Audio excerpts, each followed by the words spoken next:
trust. I know what you mean, Blair. Trust's a tough thing to come by these days. Tell you what, why don't you just trust in the Lord?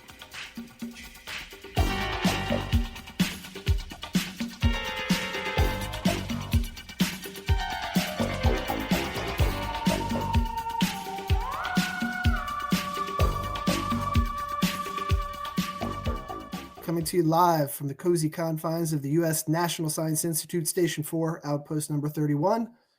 We welcome you to episode 17 of Chopping It Up. We couldn't have timed this any more perfectly, as we were just discussing. As I speak, we're in the midst of a monstrous snowstorm here on the East Coast, dropping voluminous amounts of snow all day long and into the night. So as such, I've gone full RJ McCready with the bushy unkempt beard. And Jazz did have a sort of sombrero-esque Yosemite Sam thing going, but we couldn't make it work. It was but whatever didn't fit over the headphones. We could, yeah. We need to be operational here. So accordingly, on this installment of CIU, we are lining up a couple of precarious weather classics in John Carpenter's 1982 sci-fi classic, The Thing, and we're pairing that up with Chuck Russell's 1988 remake of The Blob. Credit to Jazz, our executive producer, for this wonderful pairing, which is going to be so much fun to parse out the similarities and themes and motifs as we do here on Chopping It Up. But before we dive into our discussion, I did want to let our listeners in on some behind-the-scenes developments here at the podcast. As you know, if you have been listening, former co-host and intrepid field reporter Michael Sled was suspended indefinitely from the show for his behavior and crass comments directed at management at this year's holiday party. So, consequently, there's been a labyrinthian course of lawsuits between the administration here and Mr. Sled. In an odd turn of events, Sled has hired a cadre of high-priced lawyers and has succeeded somehow in getting his case tossed from the courts. The judge has also issued an order that he be reinstated on the podcast immediately, so which is why you see what you see now. I'm not sure how he made this work or where he got the money for these lawyers, but it all seems a bit sketchy to me.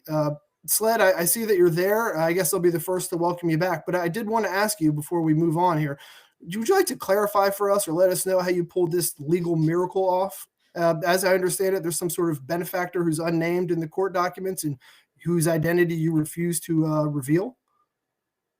Well, you know, hard work pays off. Dreams come true. Bad times don't last, but bad guys do. Well, there you have it. Well, we welcome you back. Maybe we'll get to the bottom of this someday soon. So let's get back on track here. Once again, I'm your host, Jesse Goodman.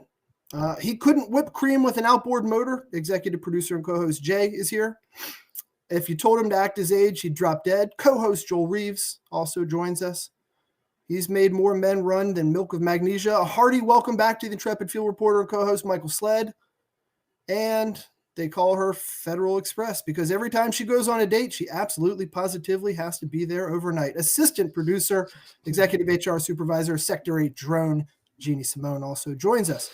So don your shades, your snowsuits, your sombreros, grab a bottle of whiskey, and keep your eyes peeled for sentient, amorphous, gelatinous beings, and let's get to it. All right, first impressions, meat cleaver ratings. We usually do the scale of 1 to 5 meat cleavers, 5 being the best, 1 being the worst, as you know. Let's go ahead and around the horn here. We have a full house. Jeannie, why don't you? No, you know what, Sled, on his welcome back, let's go lead off for us, Sled, Jeannie, Jazz, Joel, and then I'll bring up the rear. Yeah, so The Thing, you know, for some reason I had watched this previously, but I think I had it mixed up in my head with Leviathan, which I don't know if you've ever seen, but yes, another Peter Weller one. It came out a year after and was chastised, I think, for being replicative of this movie. So I had it a little mixed up. So rewatching it, came away appreciating it a lot more than I had before because I had it mixed up with that other movie. I gave it 4.25. I thought it was really, really good. It didn't necessarily scare me, but I definitely liked it. The Blob, I hadn't seen this since I was a kid, and I had remembered it being really corny. and I actually thought it was way better than I remembered it being. I gave it 3.5. Just, I mean, there's somewhat of a lack of seriousness to certain parts of it, which is like I appreciate, but as far as like being scary, it doesn't quite hit the same mark. But I like both films a lot. Jeannie, what you got? Yeah. So I had seen the original Blob like when I was young, probably too young to see it. So the remake, sure, kind of the 80s cheese or 70s cheese, 80s cheese, yeah, with the teenagers and stuff. I was on my phone most of the time, which gives you kind of indicative of my interest, or that it didn't really grab my interest a lot. I was like, yeah, I kind of know what happens. This comes out, the spaceship, all that. I'll give it a 3.5. The Thing, however, I had not seen. And yeah, this is my top tier now. I was mesmerized. Just drawn in right from the start. Like it's that whole, I mean, we'll get into it more, but just like, yeah, I thought it was really great. I was actually kind of worried that I would have nightmares. Not so much like scared of the actual thing, but just the idea of being so isolated and something's out there. It gets real bleak. Yeah. Plus, young Kurt Russell, very easy on the eyes. I'm going to go a young Clark. So a young, who was that? Richard. And he's been in a bunch of other stuff as like a dad, like total dad. He was not Richard dad. Mazur. Richard Mazur, yes. He was, totally. I could fix both of them. Sorry, did you say Richard Mazur is one of the crushes for you from this movie? Well, oh my! You don't, Jazz, she's in Portland, Oregon. Everyone is 6'3". They're built a little bit. They got a pot belly. They got a big beard. They drink. And there's a flannel. If you look at the last two guys I dated, they look exactly like Clark. I mean, exactly. Right on. This was close. This is up there. This is really going to be up there for me at God, you know what? I need to look at that spreadsheet, but I'm going to go like a 4.8. There we go. Yeah, excellent, and really nice pairing. I can't wait to dig into some of the themes. All right. Who did I say now? Oh, yeah, go. So the Blob.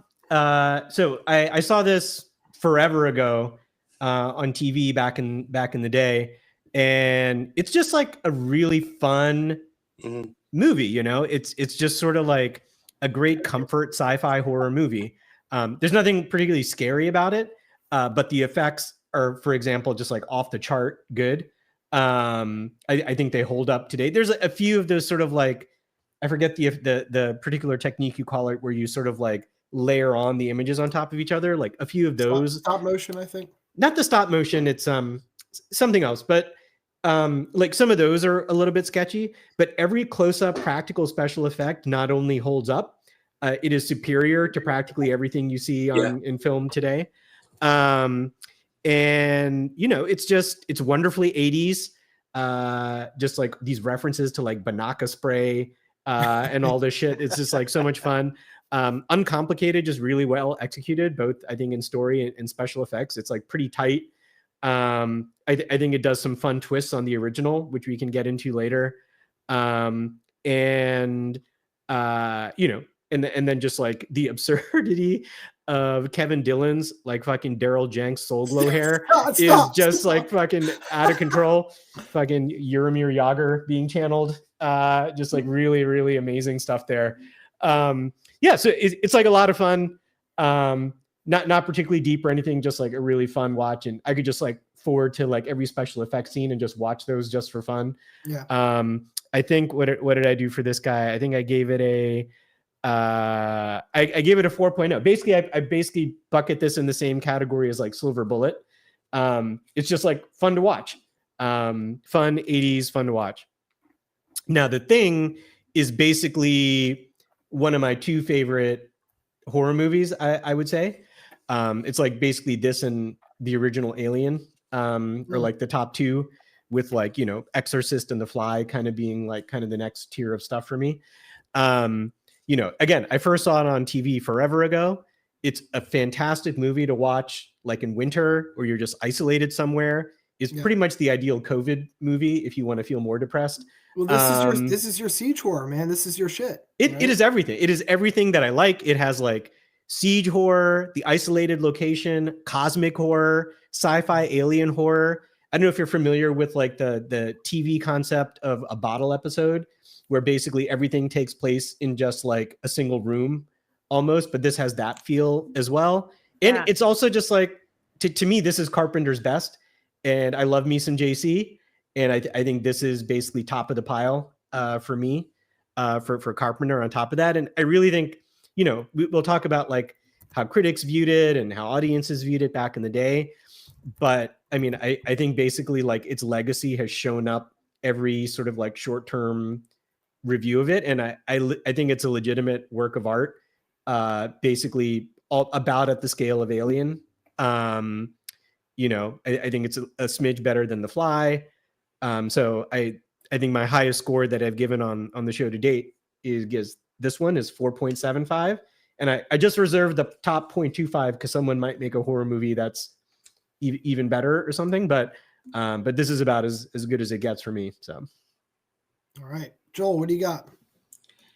Yeah, I've got a lot of the same feelings here. The Thing has always been kind of in my top 10 favorite horror movies. And actually, when I was doing my research, it makes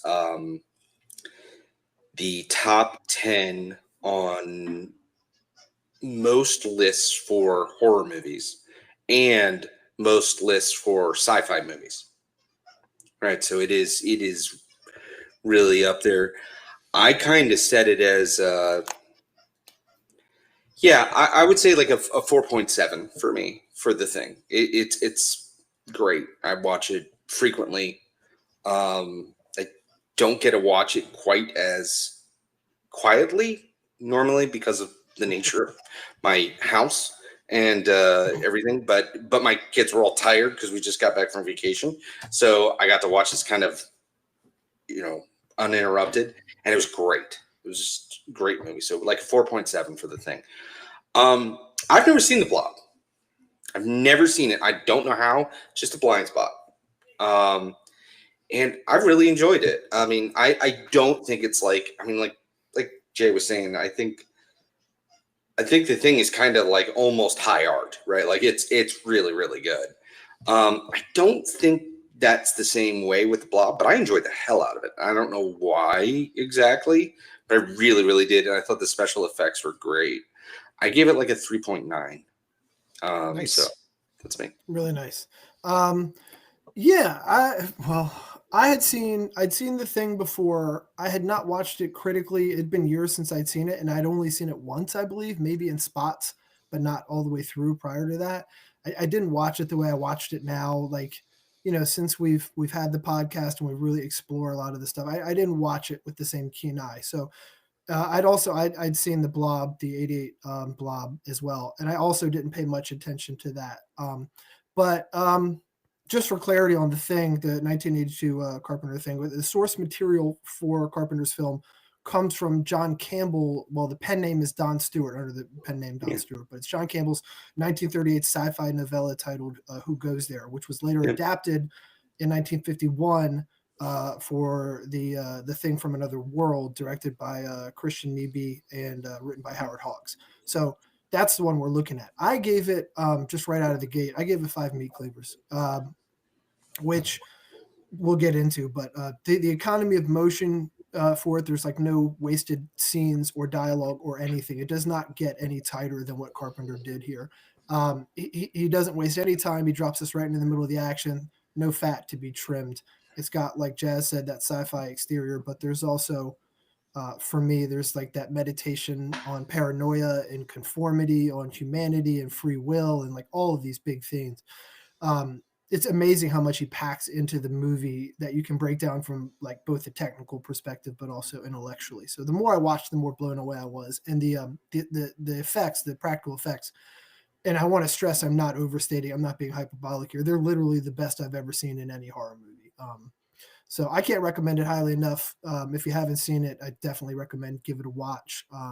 Especially if you're on the East Coast and you're currently snowed in, it will fit perfectly into what you want. The 1988 Chuck Russell, The Blob, I gave it 3.85511 meat cleavers, a very fun watch. Like you guys said, it's jam-packed with those actors and actresses who are just, what do you call them, character actors. A ton of like secondary and ancillary, names and faces that you go, oh, wait, that's so-and-so from whatever.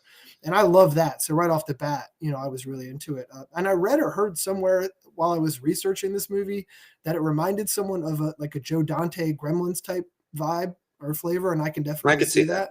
Yeah. And it's got that quintessential 80s fare like you guys talked about. But for me, it actually wasn't too campy. And it moves back and forth between that cheese factor, which is somewhat intentional. But it does take itself seriously enough that you're watching a real movie. It pulls it off. Big credit to Chuck Russell and Frank Darabont, the director-screenwriter tandem that incidentally brought us the Nightmare on Elm Street Part 3 Dream Warriors, which if you want to check out on here on CIU episode 14, we go through that. It's hilarious at times, but it's also actually a little bit surprisingly brutal and unsparing. Russell and company made some decisions here that make you go, damn, like they're really going for it. The effects are top notch, like we talk about, super fun, super gory. Also a bunch of nods to the 50s original, give it that throwback vibe. I think it falls apart a bit in the third act where it becomes like a de facto action movie, but still very fun. So that's where I came out on both of them. I guess the next section here, we roll into Joel's movie stats. So I'll go ahead and give us my best Rick Rude. Listen up, all you abrasive Antarctic ice holes. Go sit on a stalagmite and watch while a real podcaster handles his business. Jazz, hit the music.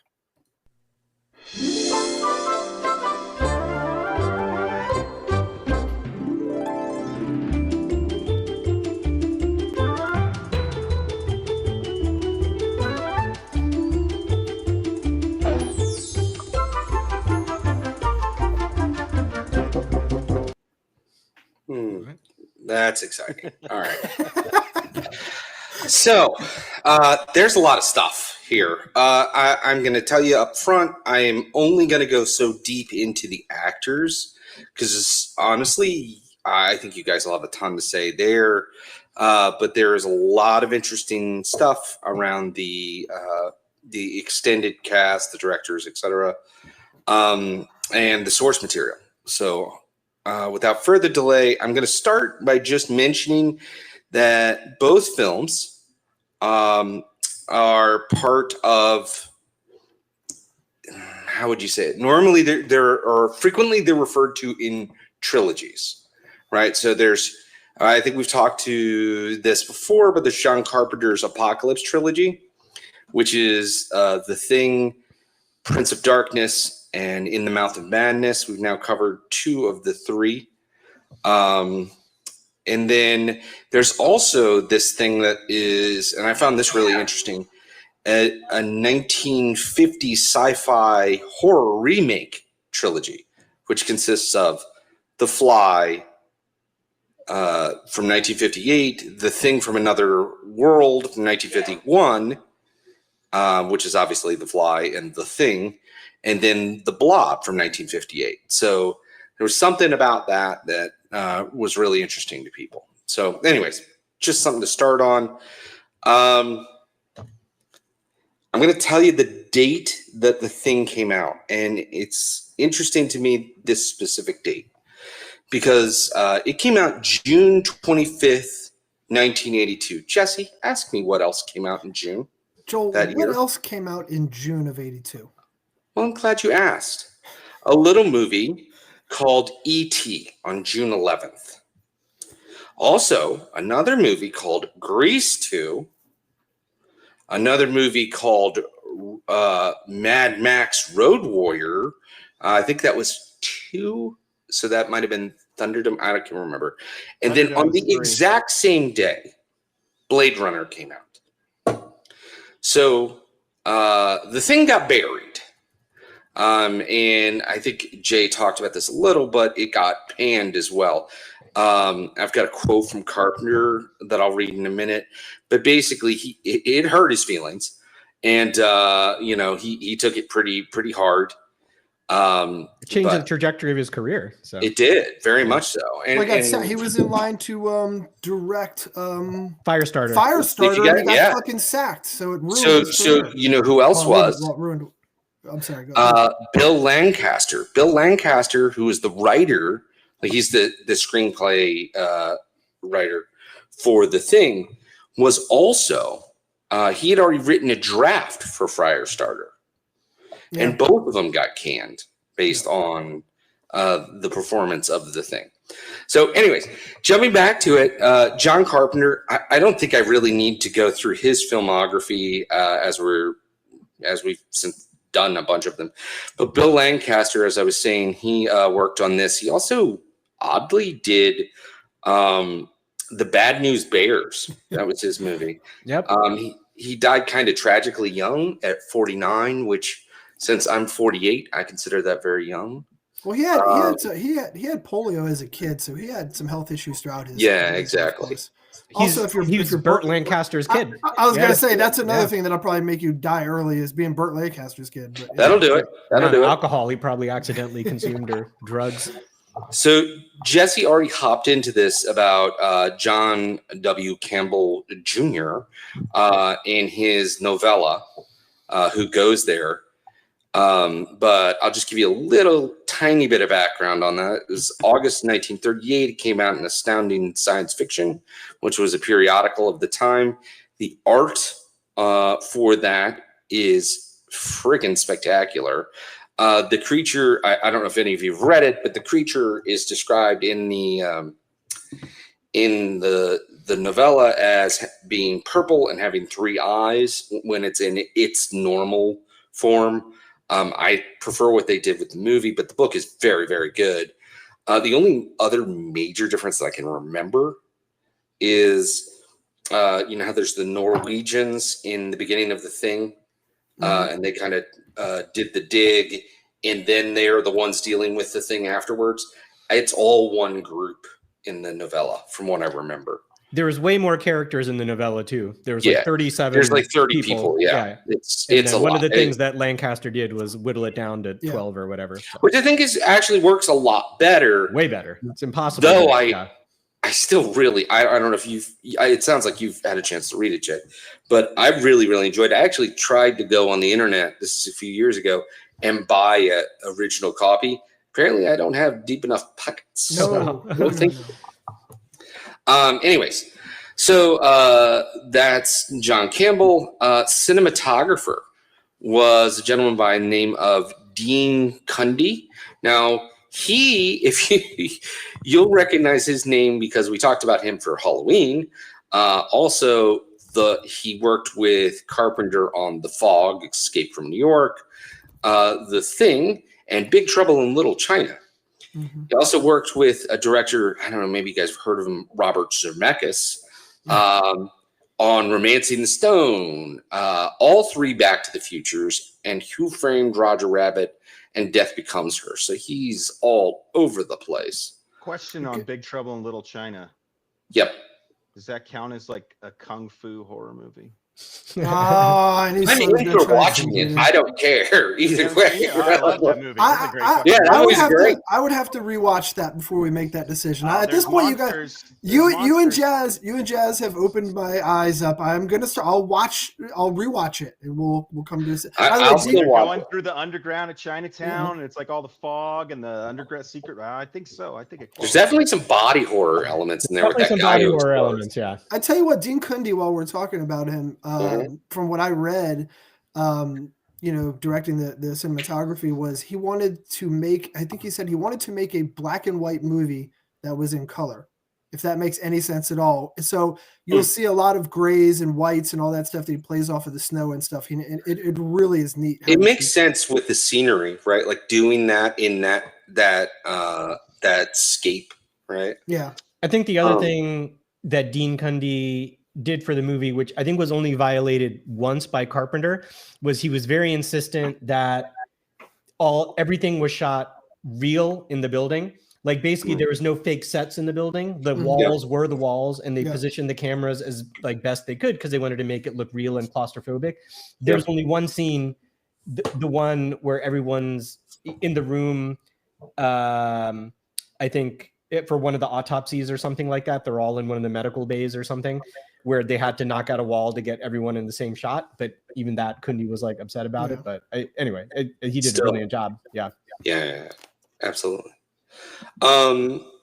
So then just to hop in on, let's see. So that was Kundi. I'm going to skip to Lawrence Terman, who was one of the producers that I just thought was kind of interesting. He worked on The Graduate, A River Wild, if you remember that movie. I think it's with Kevin Bacon. He's a camp counselor, right? Yeah. Yeah, or I think he's like a thief on the run, and someone else is the camp counselor, something like that. Yeah. But and then the other one is Short Circuit. And then Larry Franco, who is another producer. He worked on Mars Attacks, and he is the Norwegian that gets shot in the face. So it has a pretty, God, there's so much in this. And I have this in my notes that when we actually go through the run of the movie. Jesse's right. There's just a ton packed in here. It is an hour and 49 minutes long, but I don't think you really feel any of it. So the budget was $14 million. You see every bit of it, right? Like the special effects are spectacular. The location's amazing. That cast is great. I mean, these are all my opinions, obviously, but it only grossed 15 and a quarter. So it was a flop. They pulled it pretty quick too. Yeah. Oh yeah, it was really bad. And then I'll just give you a couple more things. So it's IMDb score though. So like how it is remembered now is like an 8.2, which is pretty much as high as I think I remember a horror movie being. Right, like I'd have to go look at like The Exorcist and a few of the others, but it's way up there. It had a 57 on the Metascore, and this is what Carpenter said. I'll just give you like a little bit of it. I take every failure hard. This one I took the hardest. My career would have been different if this hadn't happened. Everybody turned on me, even the science fiction fans. Even the original movie's director, Chris Nimby, was dissing me. So he was pretty upset, you know. Bunch of assholes. Yeah, I just don't know why, but it is what it is. I guess maybe he seemed to think it was a piling on effect, right? Like nobody wanted to be the people going out on a limb saying that no, this is actually really good. Yeah, fucking Roger Ebert panned it. Fucking dick. Yeah, dude, they're fucking. Cisco and Ebert are fucking idiots. I don't know why anyone ever listened. They're just the dumbest. Reductive bullshit. Yeah. And then so I'm just gonna keep it because the cast is pretty stacked. At least the big three are obvious, but there's lots of people in the supporting cast, so you guys can go through that if you want. But I'm gonna keep it to Kurt Russell. I don't think there's a lot I need to say about him, but I'll just list a few of his credits. Obviously, Big Trouble in Little China. Escape from New York. Those are both Carpenter flicks. You've got Universal Soldier, Tango and Cash, one of my favorite hangover movies. Overboard. Yeah. Overboard. Yeah. I thought about, I mean, like you could just keep going, right? He's killing it even today. Yeah. A Santa movie? The what? I have not. Well, actually, have I seen? I saw the. I have seen it. I have seen it. I absolutely seen it. He's fine. He's great. I enjoyed it. He was perfect casting for it. The man grows the best beard in Hollywood. Like it's spectacular. It took him a year to grow that. By the way, much like him. What's that, Jeannie? Yeah, especially in this movie, right? Because Kurt Russell's pretty yeah, because he's the same age. All I could think of is how much his son. Have you watched Monarch? Have you seen that TV show with him? So there's Monarch is basically like set in the universe of Godzilla and and King Kong, and the Kurt Russell plays Kurt, like a character, and then his son plays him when they flash back in time. Oh, that's awesome. 30 or 40 years. Yeah, it's spectacular. Oh, is this the Godzilla universe TV show? Exactly. Okay, got it. Yeah. And the Godzilla universe is it's okay. My 9-year-old loves it, right? Yeah. But Monarch's legit. That's a really good show. Anyways, All right, let's go. moving. So you got Wilford Brimley, which I'm gonna just keep it to a couple. I'm gonna say Cocoon, The Firm, and Diabetes. And then Keith David again. I love me some Keith David. I'm just gonna highlight 3 of my favorites. You've got They Live, Men at Work, and Gargoyles. This was Keith David's first movie. Yep. I totally didn't catch that because to me, he's always been there. Yeah. Like they turned on the lights in Hollywood and Keith David was in the back of the room. But anyways, so that's what I've got for the thing. We've got more to discuss, obviously. I'm going to move on to the Blob unless anyone wants to say anything on the thing. I don't know Well, we'll do it when after, we wanna right? do this. Yeah, I think we'll do it after. Okay, we'll do it after. All right. We'll do it live. All right. So the Blob, 1988. Chuck Russell. So this, his directorial debut, as Jesse already said, was Nightmare on Elm Street 3, Dream Warriors. He went on, his big hit was The Mask, right? So he made like $300 million on that movie, which at the time was insane. And then he went on to do Eraser with Schwarzenegger. Also has done a lot of production credits, right? So he's a producer on, I think he was a producer on Collateral, a few other things. So yeah, huge career. Theodore Simmons was one of the writers credited here. He worked on the original Blob, this Blob, and then a movie in 1959 called The 4D Man, which I have no idea what that is. Then you've got Frank Darabont, which I think is a French name, so fuck that. His real name is Ferenc Arpad Darabont. Yeah, for real? what was that? He was born in a refugee camp. So his first writing credit, which was shared, was also A Nightmare on Elm Street 3, Dream Warrior. He went on to do screenplay adaptations for The Shawshank Redemption, The Green Mile, The Mist, a bunch of other stuff. And he was an executive producer again with Chuck Russell on Collateral. Then you've got Mark Irwin. So Mark Irwin's interesting. I'll list off a few of his credits, but there's a little story here with this.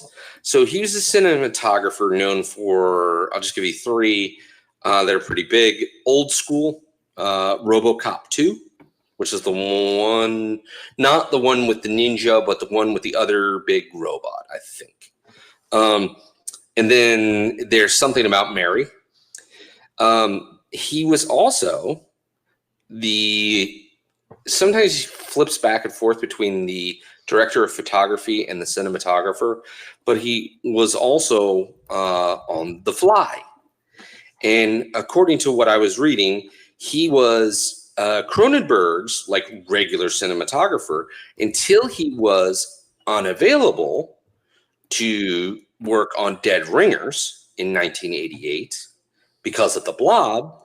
And after that, they didn't work together. So there's a parallel universe where he's made another, 10 Cronenberg films. Then you got Andre Blay, I think is how you say it. And he was a producer that worked on They Lived. So there's a connection over to Carpenter and The Village of the Damned. And then, so this is another interesting connection between the Blob and Carpenter is this guy, Jack H. Harris, worked on the original Blob, this version of the Blob, and the 4D Man that I mentioned earlier, but also a film called The Dark Star, which was directed in 1974 by John Carpenter. So that's the background there. This had a runtime of an hour and 35 minutes. I thought it moved pretty quick. No real complaints there. It had a budget of $10 million and it made 8.2. So it was a flop. But it is well thought of. Like, people really enjoy the Blob. I read a bunch of articles where people have been, I don't know, rediscovering it since, like, I don't know, 2010-ish. Yeah. Well, Chuck Russell basically said that the distributor of the movie changed pretty close to the release date, like it was sold or something, and they really didn't put any advertising behind it, and he thinks they fucked up the advertising. And so, like, I think this could have been really popular in the 80s, honestly, because it's very like that kind of B movie from the 50s. Like, it's exactly that, just with much better special effects. Yep. Right. And that, I mean, again, that's what Silver Bullet is, right? Like, it's that exact same thing. Anyway, so it has an IMDb score of 6.7, so it's pretty well thought of. I couldn't find a Metascore, weirdly, for it, so I just, skipped it. I've got a handful of the cast. Like Jesse said, this thing goes on forever, so feel free to jump in. You've got Kevin Dillon, who was in The Doors, Platoon, and obviously Entourage. I think that's what he's probably most famous for. Shawnee Smith. I know her from the Saw movies. She was in 2, 3, and I think it's 6. She might be more than that. Summer School is where you should know her from. I know. Oh, yeah, she was in Summer School. That's right. She's the pregnant chick in Summer School. That's right. Yeah. There was the blonde the teacher was into, and then the pregnant girl, and she was the pregnant girl. That's right. Yeah. Totally didn't think of that. So Donovan Leitch Jr., I think. Yeah. He wasn't in a ton of movies and a lot of TV, but he was in Glory, which is a pretty big movie, obviously. Then you got Jeffrey. Hold on. He's the actual son of Donovan. I was about to say, Joel Donovan, fucking Sunshine Superman. Donovan. Oh, he's that Donovan? He's that Donovan's dad. Yeah. Right, yeah, that's what I mean. To Electric Boogaloo. That's crazy. That's right. He was into Electric Boogaloo, yeah. That's right. Wow. He's generally a little bit, he's equally or perhaps even better known for like his various music endeavors as he is for his acting. But, by the way, you know who he took to his senior prom? Shawnee Smith. Shawnee Smith. That's right. That's how they knew each other. They went to the same high school. Yep. So I did not know that at all. Oh, that's awesome. So Jeffrey Damone. So he was a favorite Frank Darabont, or whatever we decided his name was. Darabont. Come on, you dumb American. Just say Darabont, some bitch. Darabont. Put some ketchup on it. Anyways, he was in all 4 movies with good old Frank. The Shawshank Redemption, The Green Mile, The Majestic, and The Mist, which I can't watch The Mist without wanting to kill myself. And then there's Candy Clark. I think he played the sheriff in Shawshank, the one who comes and who arrests him. He seems to play like a sheriff type in a lot of stuff. Frank Darabont's like, I got it. I got my sheriff forever. Yep. Yeah. He's kind of sheriffy in this, right? So Candy Clark, she was Fran. She was in, I couldn't remember where I recognized her from. She was from the movie Blue Thunder, the helicopter movie. I like to call her the off-brand Kim Basinger. Sure. Sure. She's the off-brand like smoking Like if real you got Kim hot in Basinger this. from like I mean, Wish. I was or really something. disappointed Yeah. when she got killed. Honestly, You Yeah. big fan? You Had big her last fan? longer. Sled? It was Yeah, working. she's also an American Graffiti. I mean, she's actually. I was gonna say, nominated for an and in Academy Award Zodiac. for that. So. Yep, she was in American Graffiti and Zodiac. And then she you got dated Joe Jeff Seneca. Bridges. What's that? She dated Jeff Bridges. Connection to the I other. did not know that. Didn't know that. Then you got Joe Seneca. So Joe Seneca was in a strange movie with Ralph Macchio. I know called How many times did we watch that on cable? God, where Like, he on the plays out- like what a was the name of blues it? artist. It's called It's- Crossroads, and Ralph Macchio plays a young, aspiring blues musician in the South, chasing the the ghost Yeah. of Robert Johnson, who is essentially played by Joe Seneca in no uncertain terms. Yeah. And he has to battle the devil at the end, who turns out to be fucking Stevie Ray Vaughan or something. Something It's like two- that. It's Steve two Vai white or guys. something. It's not Stevie Steve Vai, yeah, Steve, yeah. Sorry, It's very strange. It's Jazz, you have very to watch strange. it. You have to watch Crossroads with Ralph Macchio. Yeah, and I Joe will. Seneca. That's fucking crazy. Yeah. So to me, Especially that's because years later, sorry, Joel, but because Joel and I would watch this in high school on cable. I don't know why it was on cable every day for about a year period, but we watched it every time. Right. And what came out years later was a Britney Spears movie when she was popular called Crossroads. And so every time I saw when you used to channel surf in the days of yore, Yeah. I would see, oh shit, Crossroads is on. And then I would turn it on and be like, fuck, it's the Britney Spears one. it's the beautiful girls dancing around. Damn it! No, I need Macchio. I need Ralph Macchio and a strange old black guy who plays guitar. Kinda. I'm sorry, go ahead. If lip syncing were guitar playing, that's what was happening. Like he That's doesn't what even was learn. happening Like all Macchio throughout here. didn't bother to learn like 2 chords at all. He's Not just at like, all. I'm just Well, gonna. he didn't bother to learn karate, so it's kind of the same thing. He So had the crane kick. That's all he needed. he did have had the crane kick, and then he had an old resurrected black musician. That's Yes. it. That's all. Yeah. he He did. made a bad deal with the devil. That So- would turn him into a karate and a guitar god. that's the end of that chapter. Man, That kid was all about cultural appropriation and stolen valor, wasn't Really, he? it really oh, was. here we go. Yeah. So I'm all for it, mind you. I'm just saying, but that was just like he didn't do any normal movies. Let's get through Yeah. it. All right, hurry up then. God Joe damn it. Seneca was also in Malcolm X and Silverado. There, I'm done. Section right. over. Jesus That's Christ. I All have right. so much. Yeah. Jazz, go. Just go. Well, I'll start with the easy ones on the Blob. So, so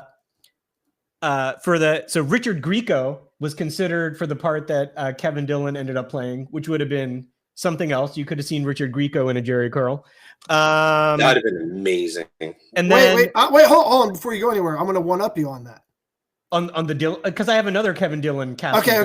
Do it. So in the original Blob, it was played by Steve McQueen, was the football player character, and so the Donovan Leitch character was attempted. They tried to get Chad McQueen, Dutch, baby. Dutch from Karate Kid, Speaking of Ralph Macchio. who is Steve McQueen's son, and he didn't want to do it because he didn't want to just do it because his dad was in it, basically.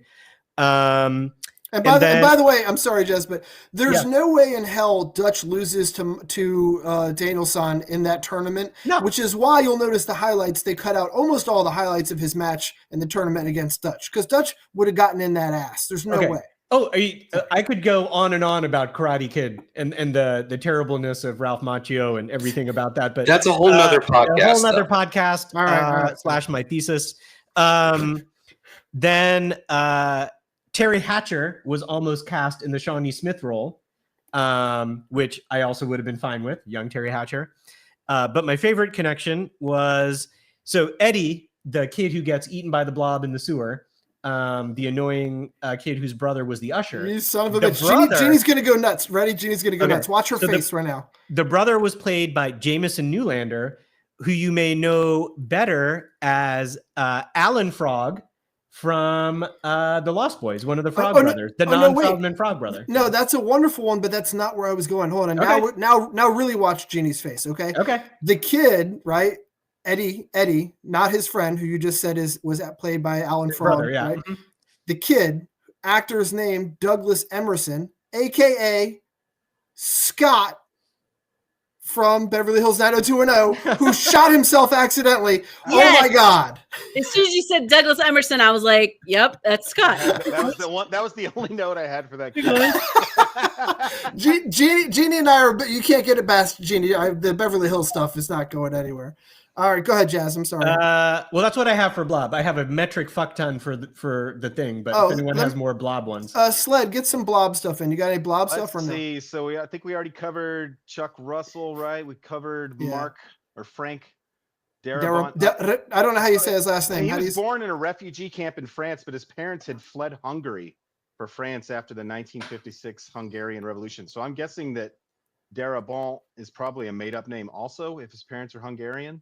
Crazy. I read that he wrote The Fly too. Did we mention that along with? I think Joel might have. Green Mile, all that stuff. So I don't remember if I did, but yeah, and I don't really be listening to Joel. So if you say it, then neither do I. I don't know if we wanted to cover we didn't hit on the special effects people. I thought that was like, no, you know what? Do that, I have a Michael. lot on that, but yeah, go ahead. Movies, Please. and I'll wait. I'll hold off on that for Jay then. Yeah. Or No, go for the Blob. Go ahead. Yeah. just because I thought, I mean, that was something I actually should have covered when I did my first scoring, at the beginning was, in summary, how great the special effects are, like on both of these, practical effects, like, and they're really amazing. Go for it, Sled. Go for it. And so, like, the guy, so for the Blob, and it's hard to not do it without crossing in because there is some connection between the two guys who did it. So Tony Gardner was the main guy who did it for the Blob, and he was originally just there to do like some small effects, and then he eventually got roped into doing the whole thing. And he did some other movies, or worked on them at least, as far as Returning the Living Dead, Darkman, Army of Darkness. But the neat connection between him Wait. He also did Three Amigos. Sorry, go ahead. I know. I left that out because I was What the fuck were the special effects in the Three Amigos? Don't you worry about it, Jazz. The talking cactus, the singing cactus. Did he build the singing like? Yip, Jimmy. Oh, sorry. But no, the neat connection between him and the guy who did the thing was they both worked with Rick Baker. And they both worked on Thriller, like, and so that's really, and Rick Baker's like probably, I'd have to assume, the most famous special effects guy who's ever lived. He has 7 Academy Awards for special effects. He's been nominated for 10 times. So that was one of my other notes. Just like the effects in these are incredible. I mean, incredible. So, and in fact, it's almost unfortunate because Tony Gardner in the Blob on effects is so good. But then when you watch The Thing, which, as I said in my opener, was like, to my mind, the greatest special effects work ever done. But before they get to all the CGI stuff, that's Rob Bottin who does it for The Thing, who was like 21 or 22 years old. He was 22 for this, which means he was even younger for fucking The Howling. Can you imagine? Right. Jay, hold on. Jay, let's finish. You might know this, Jay.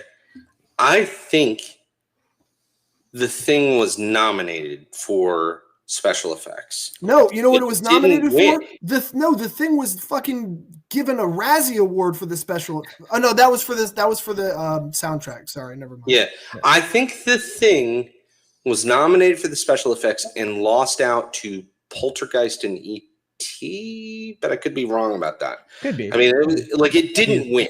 Well, let me get a couple Blob things off here. Let me. Go ahead. I was going to say we could save the rest of the special effects talk for a little bit later. Shawnee Smith, she was also in Who's Harry Crumb with John. She's Candy. the daughter. That's right. Oh yeah. I love that. Who else we got here? Candy Clark. We already mentioned her. I did note she was dated Jeff Bridges for several years in the early mid-70s, which I wouldn't have noted except we were doing The Thing. Also, Del Close. Did you mention Del? Oh no, yeah, Del Close. You should do that. So he was Del Close famous. I mean, he was really big and with comedy stuff. He founded Upright Citizens Brigade. Yeah. He played an eye patch wearing hobo in the 1972 Beware the Blob, which was, I guess, a sequel to the original. I have not seen it. And he had been scheduled to direct a mock opera about Ronald Reagan, but production was canceled, and he was unexpectedly available to audition and come into this. Well, wait, I have more on him actually, because he's Oh, he's such a weirdo. When he came on screen, I was like, "What? Who?" I just like paused it. Was like, "Let me research this guy. This guy looks scary." First of all, my notes just say Reverend is a pederast. Is all it says. Before I did any notes or googling on Oh him yeah, at when all. he comes up on fucking what's his nuts in the Steve goddamn- Jeske. in Yeah. Scott Jeske or whatever. Yes, yeah. So I'm looking, and like you said, so he plays the Reverend. But he was like a legendary improv guy, like not even necessarily an actor.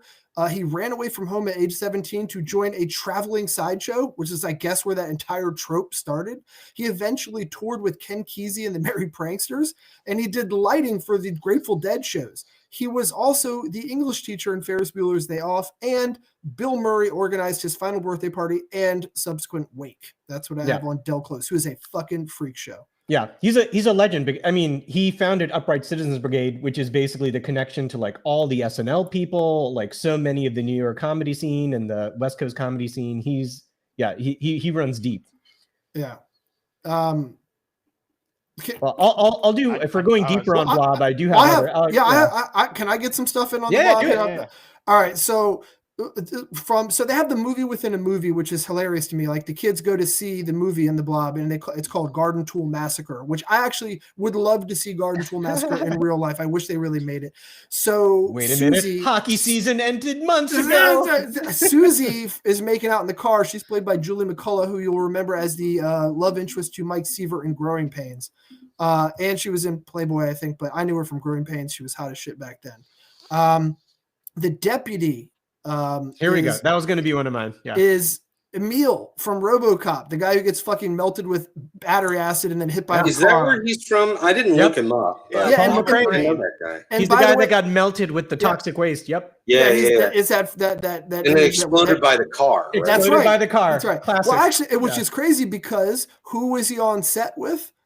The Thing FX guru, Rob Bottin, who worked on RoboCop. So there's your crossover there. We went with, this is one of my favorite ones. Since we're talking about Dream Warriors and the crossover with Chuck Russell and Frank Darabont, for sure they called in our guy, Lorenzo, from Dream Warriors, who was the scumbag who tries to get Taryn back on drugs. Remember him in the insane asylum? He's the diner assistant wearing the hairnet when Kevin Dillon comes in there. Yeah, George, to get a sandwich. Bill Moseley, a big classic guy, is a containment guy from the government team who ends up stealing the rocket launcher or whatever from it. He's just credited as the soldier or whatever. Soldier in the sewer. The soldier in the sewer. And then that's Chop Top from Texas Chainsaw Massacre. Yeah, that's exactly right. Art LaFleur, who plays Meg's dad, Shawnee Smith's dad, he's a hard ass or like corrupt prison warden or sheriff in Van Damme's Death Warrant. Do you remember that? Yeah, that's when he goes to prison. Yes, yeah, that's one where he's in prison. So that was all I had for the Blob. So I have one more for the Blob. Then, if we're going deep, so Vicky, who is almost date raped by Scott Jeske, is played by Erica Eleniak. Oh yeah, you know from Baywatch and also Under Siege and a few other things, but those are probably her two main ones. Yeah. And a Playboy Playmate, July. And a Playboy, sure. Which is referenced in Under Siege. And she was Ellie Mae in Beverly Hillbillies, the movie. And she was in Tales from the Crypt, Bordello of Blood. Oh, wait, she was in Oh yeah, that's right. And she was once engaged to Baywatch co-star Billy Warlock. Yeah. The son of Dick Warlock, who was the stunt guy on The Thing. This is fucking and he's also a warlock, right? Like, what are we talking? Yeah, that's not his real name, but I did note that this guy named himself purposely Dick Warlock. Once we get to Warlock, big Dick Warlock. All right, do you guys want to do Blob, guys, and then we got to get going on the general discussion. Run. I'm sure Sled and Jazz, you just rip this shit up. Go for it. On the thing. The Thing. Yep. Oh yeah, sure. I got a bunch. I mean, so one thing is originally the studio wanted Tobe Hooper to direct it. So Tobe Hooper actually submitted and Kim Henkel, submitted 2 drafts of a screenplay, and the studio didn't like either of them. But apparently the script was like pretty wild, nothing to do with the novella whatsoever. It was like the alien didn't shapeshift or do any of that. It just ate people. And it was kind of like it took place underwater. So the whole thing was kind of like a Moby Dick, like the head person was just sort of hunting this person as their white whale. And unsurprisingly, Hooper wanted to do it as like a horror comedy with lots of slapstick stuff, which, you know, it like apparently there was a scene where a character gets caught by the thing after literally slipping on a banana skin. So, you know, that would have been Hooper's version. So Kurt Russell, he was the last actor cast. So the studio had suggested a young Kevin Kline, but it had a huge list of people who were considered, including Jeff Bridges, Nick Nolte, and Christopher Walken, who either passed or were unavailable. Sam Shepard, Chris Christopherson. People who actually met or read for the part included Ed Harris, Tom Berenger, Brian Dennehy, Fred Ward, Remo Williams fame, and Scott Glenn. And then considered for Palmer. Wait, hold on. There was one you missed from McCready, was Don Johnson. Don Johnson was considered? I missed that one from the list. Holy shit. And then considered for Palmer, who's like the stoner guy. So because of the comedic element of his character, before they decided to go with just like a real actor, they considered Jay Leno, Gary Shandling, and Charles Fleischer. Okay. And then for Gary, like the old man captain, the guy who had the handgun, Lee Van Cleef was originally the initial consideration. Okay. Because the Escape from New York connection, the Carpenter connection. And then Jerry Orbach was also thought of. Kevin Conway came in to meet. But then this one I thought would have been actually like pretty interesting. It would have been a very different direction. But Powers Booth was mentioned at some point, which would have been like a very like closer to age range thing. Yeah. And then you probably know this one, but for Blair, you know, the Wilford Brimley character, Donald Pleasance was initially considered, but they decided, you know, obviously plenty of Carpenter connection there, but they decided he was just too identifiable and dominating a presence. And then for Childs, the Keith David one, here we go. It had among the people considered were Isaac Hayes, because he was also in Escape from New York, and then Carl Weathers and Bernie Casey both met and read. But the person who apparently came the closest was Ernie Hudson, you know, from Ghostbusters. I could see that, and he had the inside track until pretty late in the process, and then they met Keith, and they, I guess, you know, Keith knocked it out of the park as you would expect. And it was his first movie. He was like training as a speech therapist or something like that, or as a speech coach before that. Did you say Bernie Casey or no? I did say Bernie Casey, yeah. Okay, Bernie Casey. Jeffrey Holder, did you say him? Because I did not say. Oh yeah, Jeffrey Holder as well. That's right. Yeah, but yeah. So those are the ones. There's some stuff with the lesser cast, but those are the big names I ran across. Yeah. I have one small thing that I forgot to mention about The Thing. This is the first of Carpenter's films that he did not score himself. Oh, that's right. The score. We should talk about the score. Ennio Morricone, which was a big deal, who is apparently like extreme. You know, I'm a dummy, but one of the most venerated and well respected musicians to do soundtracks and do the score for stuff. He's famous for all the spaghetti westerns, basically. Right. That's right. The Good, Bad, and the Ugly, all that stuff. And so, which is why I misspoke earlier, but the soundtrack or the score for this was nominated or won a Razzie Award, which was like, you know, for the shittiest score. Crazy. Which is insane. Because it's wonderful. So well, right? It's like that opening sequence with that doo-doo. Yes. With the helicopter. So ominous. Right? Everyone in 1982 can fuck themselves.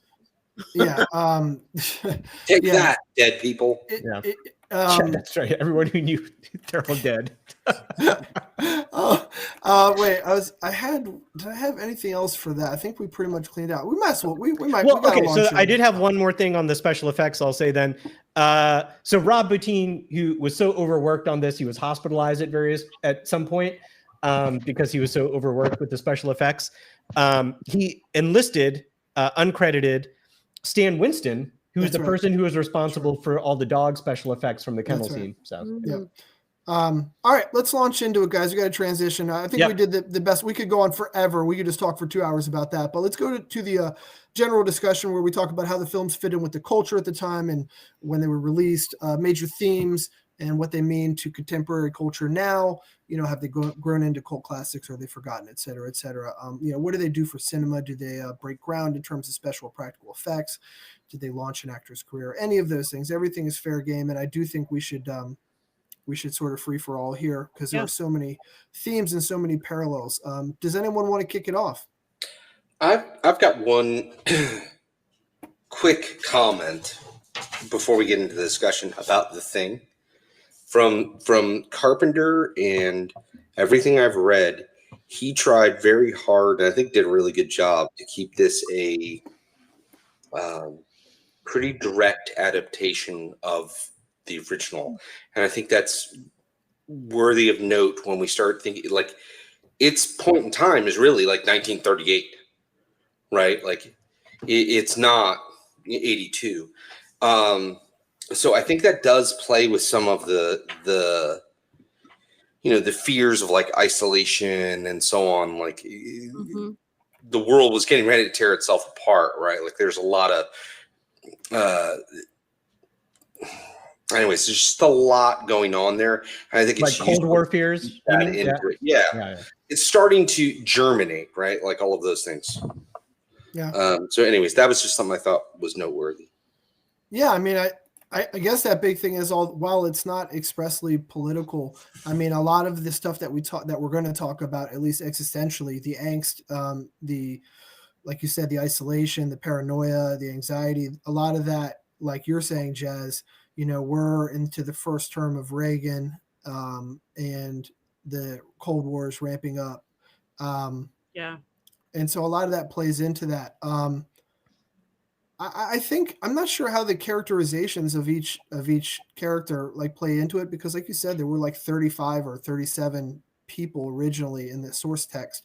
He cuts it down, but we don't know a lot about these guys, right? Like we don't get, normally you'd get a shitty movie where they give you a quick expository. You'd be like, you know, like for Windows, right? Who's the comms guy? He's the radio guy. He's got shades on, so he's Windows. But in like a shitty movie, you'd get like a whole, he'd be like chewing gum and like solving the fucking thing in like 2 minutes and be like, he's smart in this way. And then you'd go to like, you know, Childs, and here's what Childs does. You don't get any of that. Childs is just Keith David smoking cigarettes, really cool. Like, and Windows is asleep half the fucking time. But it somehow works because these are just like regular guys who have settled into a routine together. They live together, they eat together, you know, they do all these things together. They get on each other's nerves a little bit. That tension's already building on an interpersonal level outside of whatever bigger themes Carpenter's building. And it just works for me. It's so easy. Like you feel like you know them and he doesn't say anything about them. Right. Well, I think like that's part of like the genius of the setup is like, it's almost like a frat in some sense. There's all these, it's all men, which I think is like a big sort of like important factor. Say it louder because your mic is a bit soft. Your mic's it's a big positive. Slim. Yeah. But I will say this: there is one woman in it. If you want to count the voice on the automated chess game. Yeah.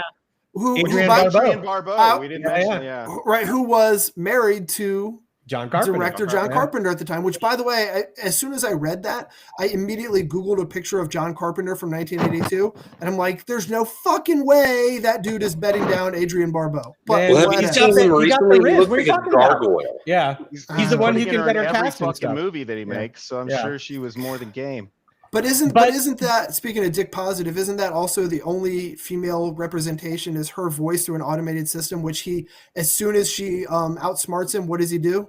He says, yeah, but she was cheating, bitch. He says, you cheating bitch. Yeah, that's right. That's exactly right. So, in fairness, we don't know that she wasn't cheating.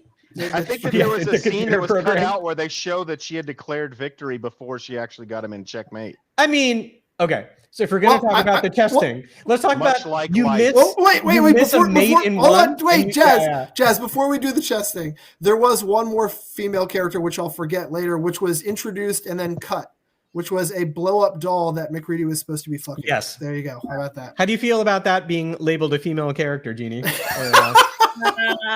that is a little bit of a stretch. A little bit of a stretch. Well, Yeah. well, Nope, that's But then stretch. the movie- Yeah, that's- Yeah. No, he talked to her, so I think this movie passes the Bechdel test. So, that's it. Yeah.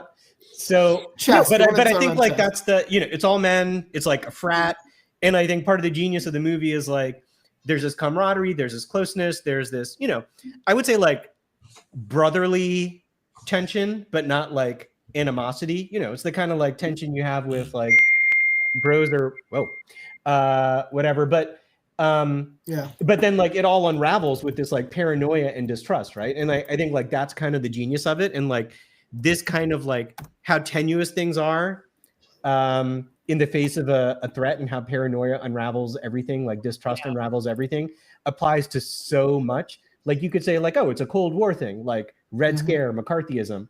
You could say like, oh, it's an AIDS thing, like, are you infected? It's a- Are you infected? You it's say, a oh, Kafka- it's like a it's a- COVID it's a- thing, or like, are you it- vaccinated? Are you like? It's just It's so a universally applied, yeah. Kafka-esque mistrust of systems, Mhm. right? We're getting into that. It works on an individual level and on a larger, more comprehensive level too. Yeah. And I mean, I think that's the genius of the movie, and the setup is like you're just like thrown into it with this like crazy scene of like a helicopter chasing a fucking dog, shooting at it. These guys yelling in a language you don't understand. Eventually shoots one of the guys. Like the guy gets like taken out. Nobody knows what's going on. They adopt this dog. Like it's not 30 you're 30 plus minutes into the movie before like the kennel scene, and they get an inkling of what the fuck is going on, right? Like things are just confusion and mystery layered on top of each other, right? So I know we're going in so heavy on the thing because it's just leagues above, right? It's just leagues above. But if we're talking about that same kind of mistrust of systems, there is a little bit of subversive stuff going on in the Blob, where in the third act, where it's revealed that this alien, this Blob, is not an alien. In fact, it's a U.S. government drone warfare thing.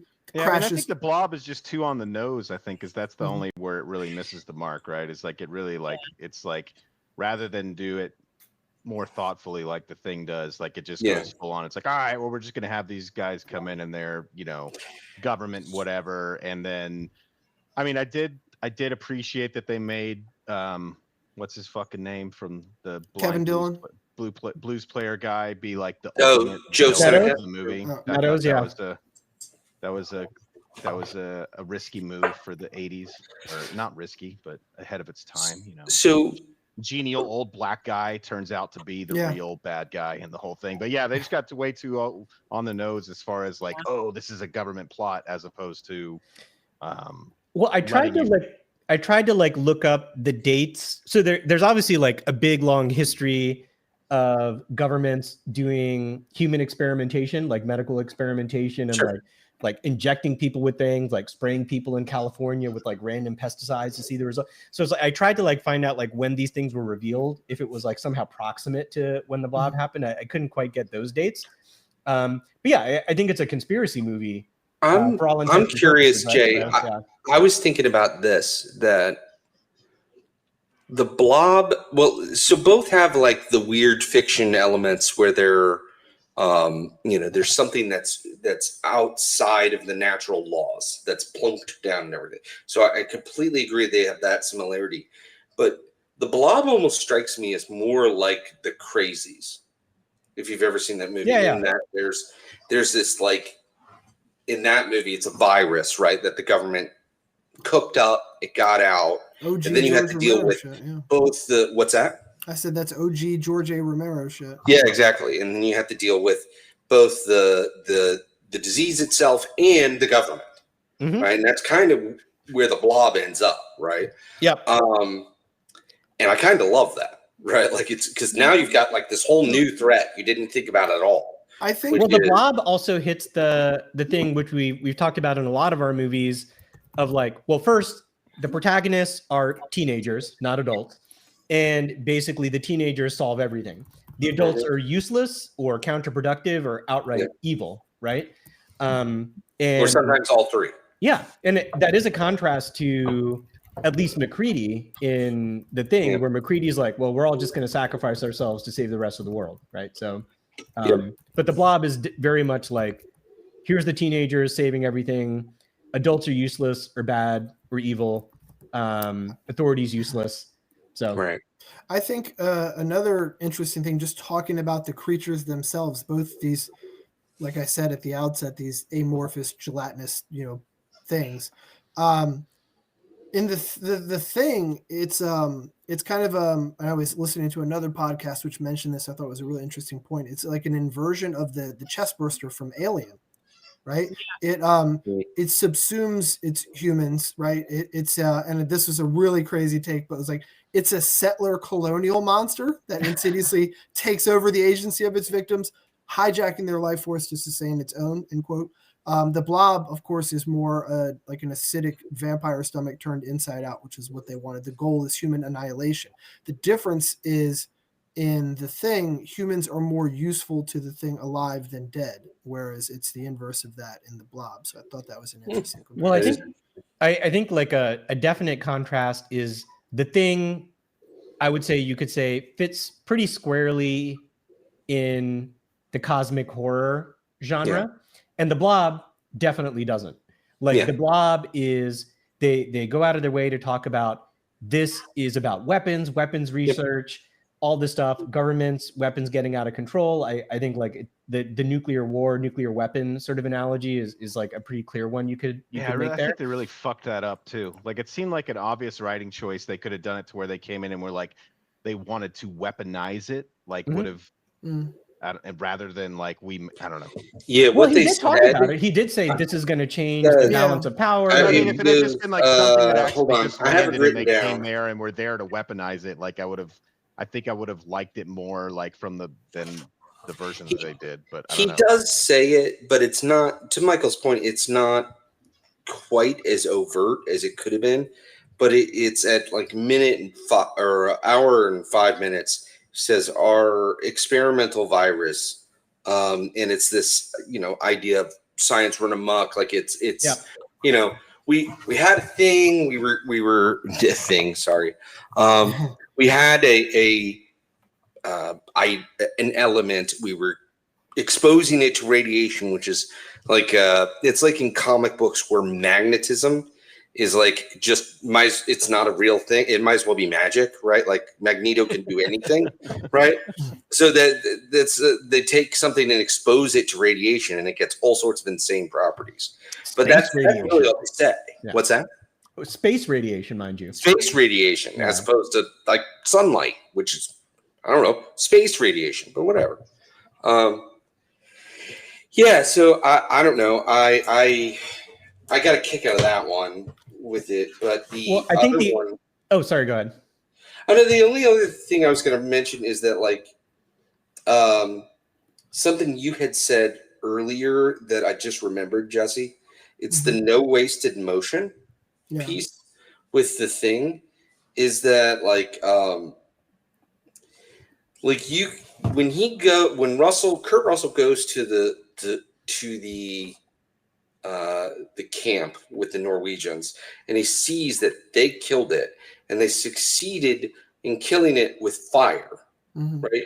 Immediately, like we don't have to go through a big experiment, scene to figure out how you kill it, right? Like we've established it. But I didn't. This was going to be for my question section, but what's that? But this runs up against that. So we presume fire kills it. We're told that at the outset. At some point, they're reading Blair's notes after he goes bonkers, and they're not dead. There's still cellular activity going on, and we see that these things have been burnt, but they still come back. So they never act. The fire actually doesn't kill them. The impression I got was they didn't burn it long enough. That's what I got too. Like you basically have to like. Yeah, to put it incinerate it. It has to turn into ash. Yeah, because if you watch how they burn one of the guys, it's very I'm sorry. Go ahead, Michael.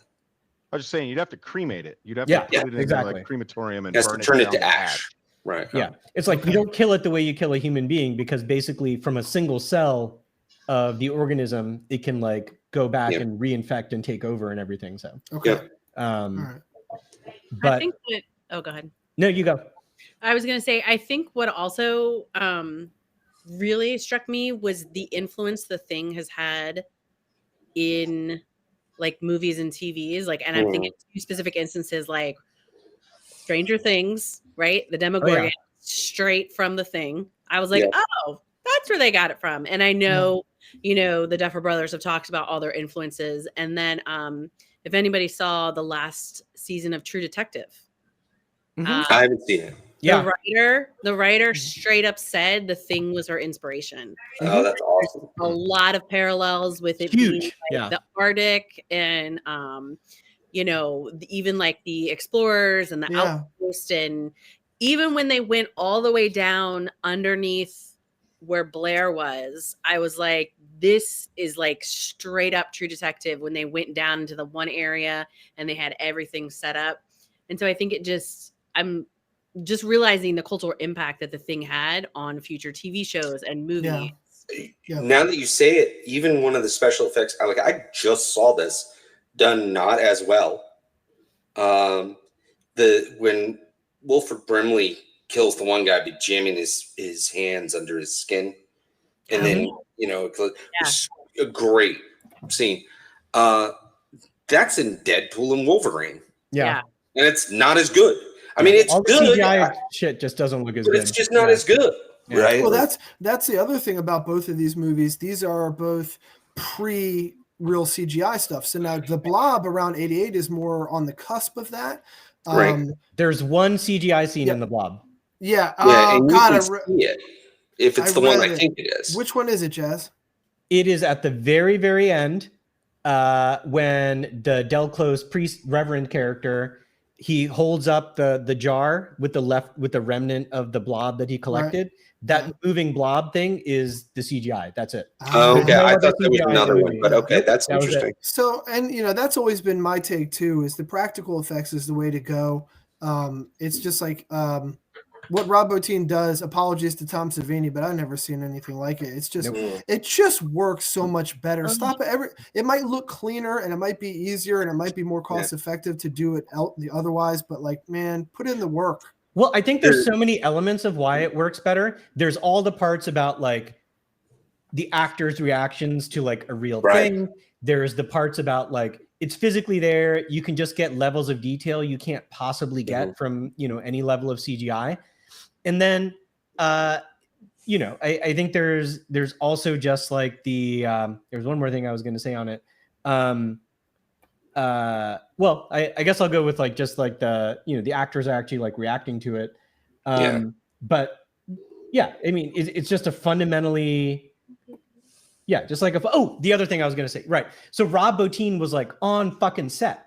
Like he was working with the director for the shots, making sure it fucking happened right. It's getting like, my creation, things, your creation together. How do we light it? How do we do all these things? It is like a true artistic collaboration versus this like mercenary CGI shit, which is just like, it's bloodless. There's no art in it for the most part. I'm sure there are true CGI artists out there, but the way it's employed by Hollywood right now is just like, they just treat them like mercenaries. It's just going to be all AI pretty soon. Yeah. Well, the scene where right after the guy gets his hands bit off, using the Dr. Copper, nose ring Copper. We should talk about that nose ring at some point. Yes, we need to talk about the nose ring. You want to talk about it? I kept looking at it, going, talk does about he have it. a nose ring? I paused it and put Andrea doesn't want to watch any of this stuff, but I threw the screen in front of my wife. I was like, "Am I crazy, or does this guy have a nose ring?" Does this guy have a nose ring? Yeah, is he a pirate? This is the first time I noticed. I've seen this movie like a dozen times. So what did you? I did all kinds of research. I found nothing on it. What did you find? No, it's a nose ring. John Carpenter even had a tweet about it. It was the actor's choice. I was going to say, is there anything going on with this other than like he just decided to wear it? No, he just decided to wear it. So the thesis was if you're a doctor, it's not makeup, it's actually his nose ring. It's a fake nose ring, but it's Oh, okay. It's there. It's there. It's a physical object on his nose. But that's part of the question. Is like, was it the actor had a nose ring? Right. No, the actor did not have a nose ring. The actor decided if you're a weirdo who's going to want to be posted up to Antarctica, a nose ring is somehow a way to, Gotcha. Well, I think a lot of the actors are looking for ways to like thicken up their characters, and this is one of the ways that this guy decided to do it. Yeah, but also I did read there was a couple things about that. One is if you were at this, you're one of 12 of these researchers, scientists, whoever in this, remote, desolate base, you're an outcast, right? We don't even know what they're working on. So how important can it really be? It has nothing to do with national security because as I read it in Antarctica or internationally, you can't do anything that has to do with military stuff out there. So like they were doing scientific, I know, but I'm just saying these people are misfits. And I think you wear the nose ring because you're a misfit. Now, the second thing going on that I read, and this is one of those crazy Reddit theories, which I don't think Carpenter ever addressed, is when the thing takes over you, right? He mimics you, and he cannot mimic like jewelry, like an inanimate thing on your body. So like the clothes rips off you. And then they were saying like, so his nose ring indicates that he's always a human. Childs, who has his earring in one ear, we know that he's legit, right? That's another theory that was going on about the nose ring. I don't think, I mean, I'm sure we'll get into the theories. That can be like its own section. But my overall take on the theories is, for the most part, the original intent of the movie was like everything is ambiguous. Like the whole idea is like you're confused, you're paranoid, you don't know who to trust.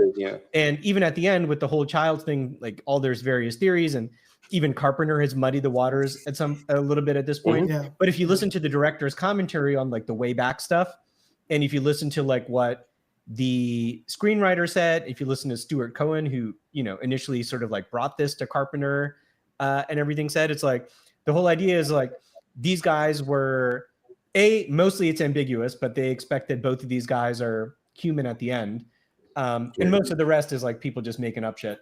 So I did have man versus nature as a theme in both. That's one of the I have more themes for all, but that's definitely one of them. You're fighting the Arctic. It was filmed in British Columbia and partially in Alaska. So they were, like you said, there was no blue screen shit going on here. They were in the muck. And do you want to go over and just say what all the themes are after you finish? Oh, sure. You know what? Yeah, sure. I could. Well, I ran down. List yours and we'll go around. Well, you got, like I said, trust, paranoia. You have conformity, the urge to conform. You have man versus nature, like I said. You have the distrust of government, which in the Blob is also, they're talking about Russia and communism overtaking, infiltrating Americans. Critique of authority. Authority. I think that was it. What else did you guys have? Well, who wants to go next? Jay, you want to go? Do you have stuff, Jeannie? Yeah. I was gonna say, we've already touched on paranoia and distress. Body horror, right? I mean, you've got kind of, and we kind of talked about that, how one was more like internal and then one was more external for that. Isolation, you see that obviously in The Thing. But with Kevin Dillon, the Blob is like this small town, so it's it's siege horror also in that way. Unstoppable, unknowable threat. My favorite, critique of authority. Right, the government comes in. I don't know why. When I was younger, I blame watching E.T. because I saw it in the movie theater, and I just hated like the government comes in, and I'm just like, no. E.T. deserved it. Yeah. Useless critter. Survival and sacrifice, right? Yeah. Right. Well, Brian Flagg, right? Kevin Dillon in the Blob. I mean, he's only looks out for himself, is what Shawnee Smith says, and was what Meg says to him as he jumps out of the van and escapes, right? But of course, he comes back and makes sacrifices, and the term "the Blob" is now literally used to refer to like the deep state or government or whatever, like the general amorphous government. Yeah, it's typically used for like not Democrat, but the like the diplomatic state, right? Yeah. Like it's used to like the policy state, the people who write out the policies of how the government's going to function. Like like all the powers behind the facade is like the Blob, right? So, it's like a big groupthink thing, right? Yeah.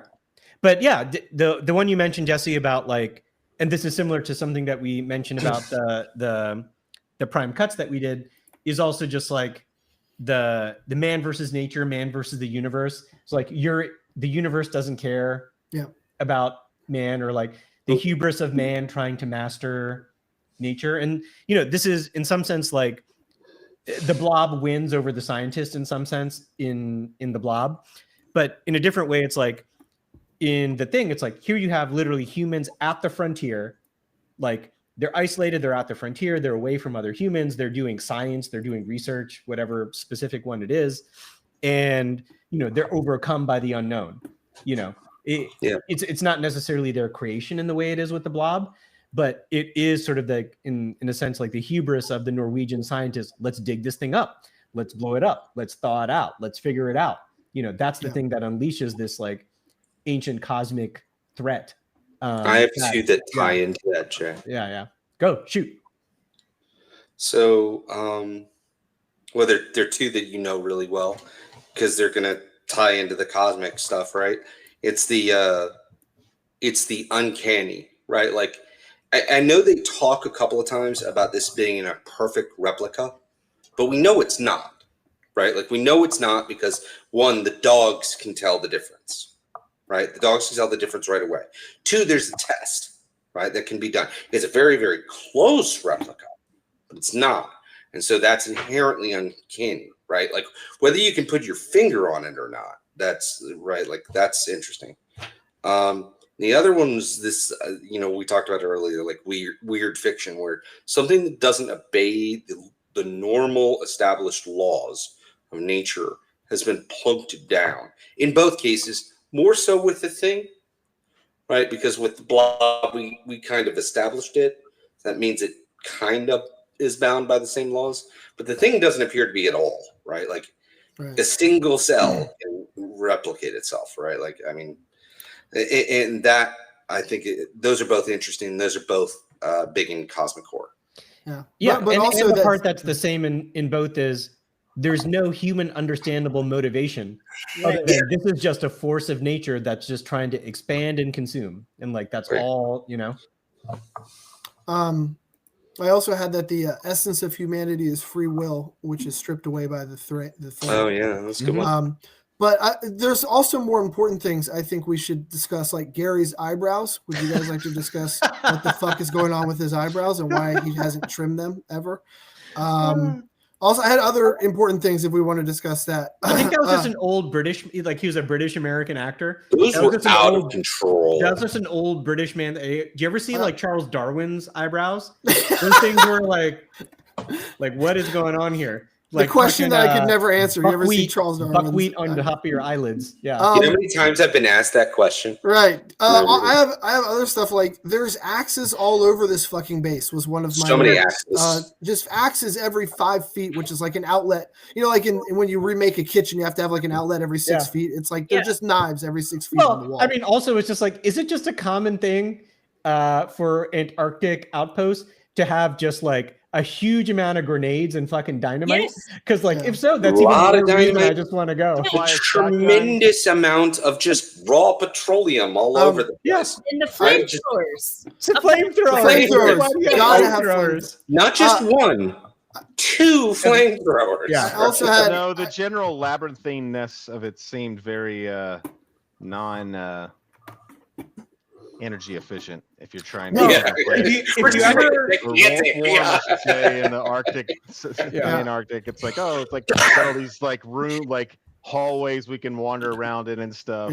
But if you actually look at like McMurdo Station, that is the way that it is because it's grown up organically. It wasn't like one centrally planned thing that got created initially. It's just kept getting bigger and it's just this weird organic. Well, I got one that I want to throw out there that, I mean, Jesse may have found most of the facts that we all did, but this is one I know he didn't do. Wait a second. How do you? All right, how do you I can know test that? me. You can test me. I could. How many years is it going to take for the 5? No, I don't know. Anything math. 20,000 hours, Jesse. 3 years. Actually, it's just over 3 years. Good man. I would have. I was very close to betting the farm. You did not know that. It's That's like 2.08 or whatever. Yeah. Yeah. I was guessing. So when Wilford Brimley is running the numbers on the computer, when he figures, oh shit, well, we might be infected. Right. If one of us gets back to humanity, to How long society, did it take? how Yeah. long will it take to destroy the world? And it's like Yeah. 27,000 hours or something like Which that. is such a weird way Yeah. to list this information. Right? I did Well, want to say Carpenter because, added all those scenes in after the In initial post. in filming. Yeah. Did we 'Cause he mention wanted that to, like- Wilford Brimley's only 38 when this came? Four- actually, no, I he's think- not 48. 38. No, you can't. No, my no. good man. he's 48. He I was didn't he was recognize- actually, I think, 46 when they started filming, or when he was cast. But I think he was 48 by the time, 48 or 49 by the time it premiered. Well, Yeah. what Jeannie just pointed out, I have in my notes. Brimley with no mustache is disturbing. I do not know what to do with it. Okay, my dad shaved his mustache. It did not Oh, last long, Mm. and it was just like, Gotta But put it- that back. put it back on. Like, that's how I know you. And the only reason I recognized him was his voice. And I was Yeah. like, oh, When I clean shave like once or twice a year, like clean with the razor once or twice a year. And when I was doing that when my kids were younger, they would cry. Yeah. Yeah. He actually The doesn't first time look Jasper that saw me out with of a whack shaved with his head real was life crying. age in Yeah. this. I think part of it is he looks so out of whack in Cocoon because they artificially aged Yeah. him to match up Yeah. with the other Yeah. people in that. Yeah. I mean, he doesn't look like a good 48, but I mean, he doesn't look awful. He looks like he eats a lot of bacon, and I eat a lot of bacon. He looks like So, a I guess. 1982 48. This was 1982. That's what an 82 looked like. Guys, Yeah. we gotta move Yeah. on to the we could Let's go do on it. the general discussion again. Favorite kill or favorite scene? I'm gonna go real quick just to knock him out. Favorite kill, and I always stick with favorite kill unless there's something tremendously artistic, and then I'll go favorite scene. The Thing, favorite kill, Doc Copper when he gets his arms ripped off That's great. by the animal, the monster. That's not stomach, mine, but it's great. which was a real amputee they had on there. If you notice, if you pause it, right when he gets his arms ripped off, you can see that there's a bad mask on the face. It's not the same actor, obviously. So, but that's only for a split second. That's my favorite kill. The Blob, Fran, our girl Fran, off-brand Yeah. Kim Basinger getting killed in the phone booth. The way it That was crushes mine. her, fucking ridiculous. And as a runner-up for the Blob, Paul Taylor, aka Donovan Leach, in the ER, which is like they spent a lot of time working that kill scene. Oh yeah. That was So, you good. know, a bit of trivia on that kill was they had created a whole dummy of Donovan Leach to put in the Blob thing, and they had told Shawnee Smith that that's what was going to be used for when she comes out and like has a reaction. And then the plan all along was to have Donovan Leach, actually in there doing his screaming. So her reaction when she sees that is a genuine one. Oh shit! That's a All genuine great. scream. Yeah. right, what else you guys got? Favorite kills, favorite scene? I'm going still to Doctor. So I had mine's scene, but it's pretty close to the same as you guys. It's actually when the head rips itself off and then scurries away, like So that good. whole thing. I was like, I mean, the first time I saw that, I Did you went, say "What?" what does Palmer say? You gotta be fucking kidding. You gotta Yeah. be fucking kidding. I mean, that's just so great. Do you know It's the amazing. the best thing about that about the Thing is every horror movie you watch, you're always like, why did that person do that, dude? These are a bunch of smart people doing all the right things. Immediately go get the flamethrower. Immediately they're all dying. shoot the fucking dog. Yeah. Immediately do this, and it doesn't matter what. Immediately destroy all communications and wreck the helicopter. I mean, Blair does everything right you're supposed to do. It doesn't Yeah. matter. Yeah. Yeah. That's a really good point. Like they were smart all along. It's like, we're going to save humanity. We're going to do the right thing. And it's like, didn't fucking matter. Didn't fucking No, matter. fucking even up matter. until the end, you could argue it's just going to get refrozen. It doesn't give a fuck. Yeah. No, If they it's like annoying. blew it up into a billion pieces in various places, the cells exist. Like it's hopeless. Yeah. The scariest things about both movies is inevitability. The Like, inevitability. there's Great. never- That's a great point, they Michael. never. I mean, and I remember that when I was a kid watching this Blob, which I only watched as a kid again, but it scared me as a kid. I forgot to mention it scared me as a kid because I remember watching it thinking like, well, you can't stop this thing, right? Yeah. Like, I mean, eventually Right. it's gonna whatever. And I mean, that's kind of the same thing in the Thing. And I mean, that was actually one of the things is probably if you made it as able to replicate as they advertised, where it's like if a single cell can replicate, well, you're totally fucked. I mean, Yeah, like, you can't. realistically, You can't like stop there's it. nothing you could fucking incinerate that and whatever. Like it's so hard to eliminate anything down to a single cell, but like, yeah, just the inevitable, like just it's gonna keep. There's nothing you can do, and I mean that's obviously they get that at the end of the thing. Like they have that really bleak end scene, right? Although I read from what I was reading, which I haven't seen, is the TV version sounds even more bleak, where they have a dog.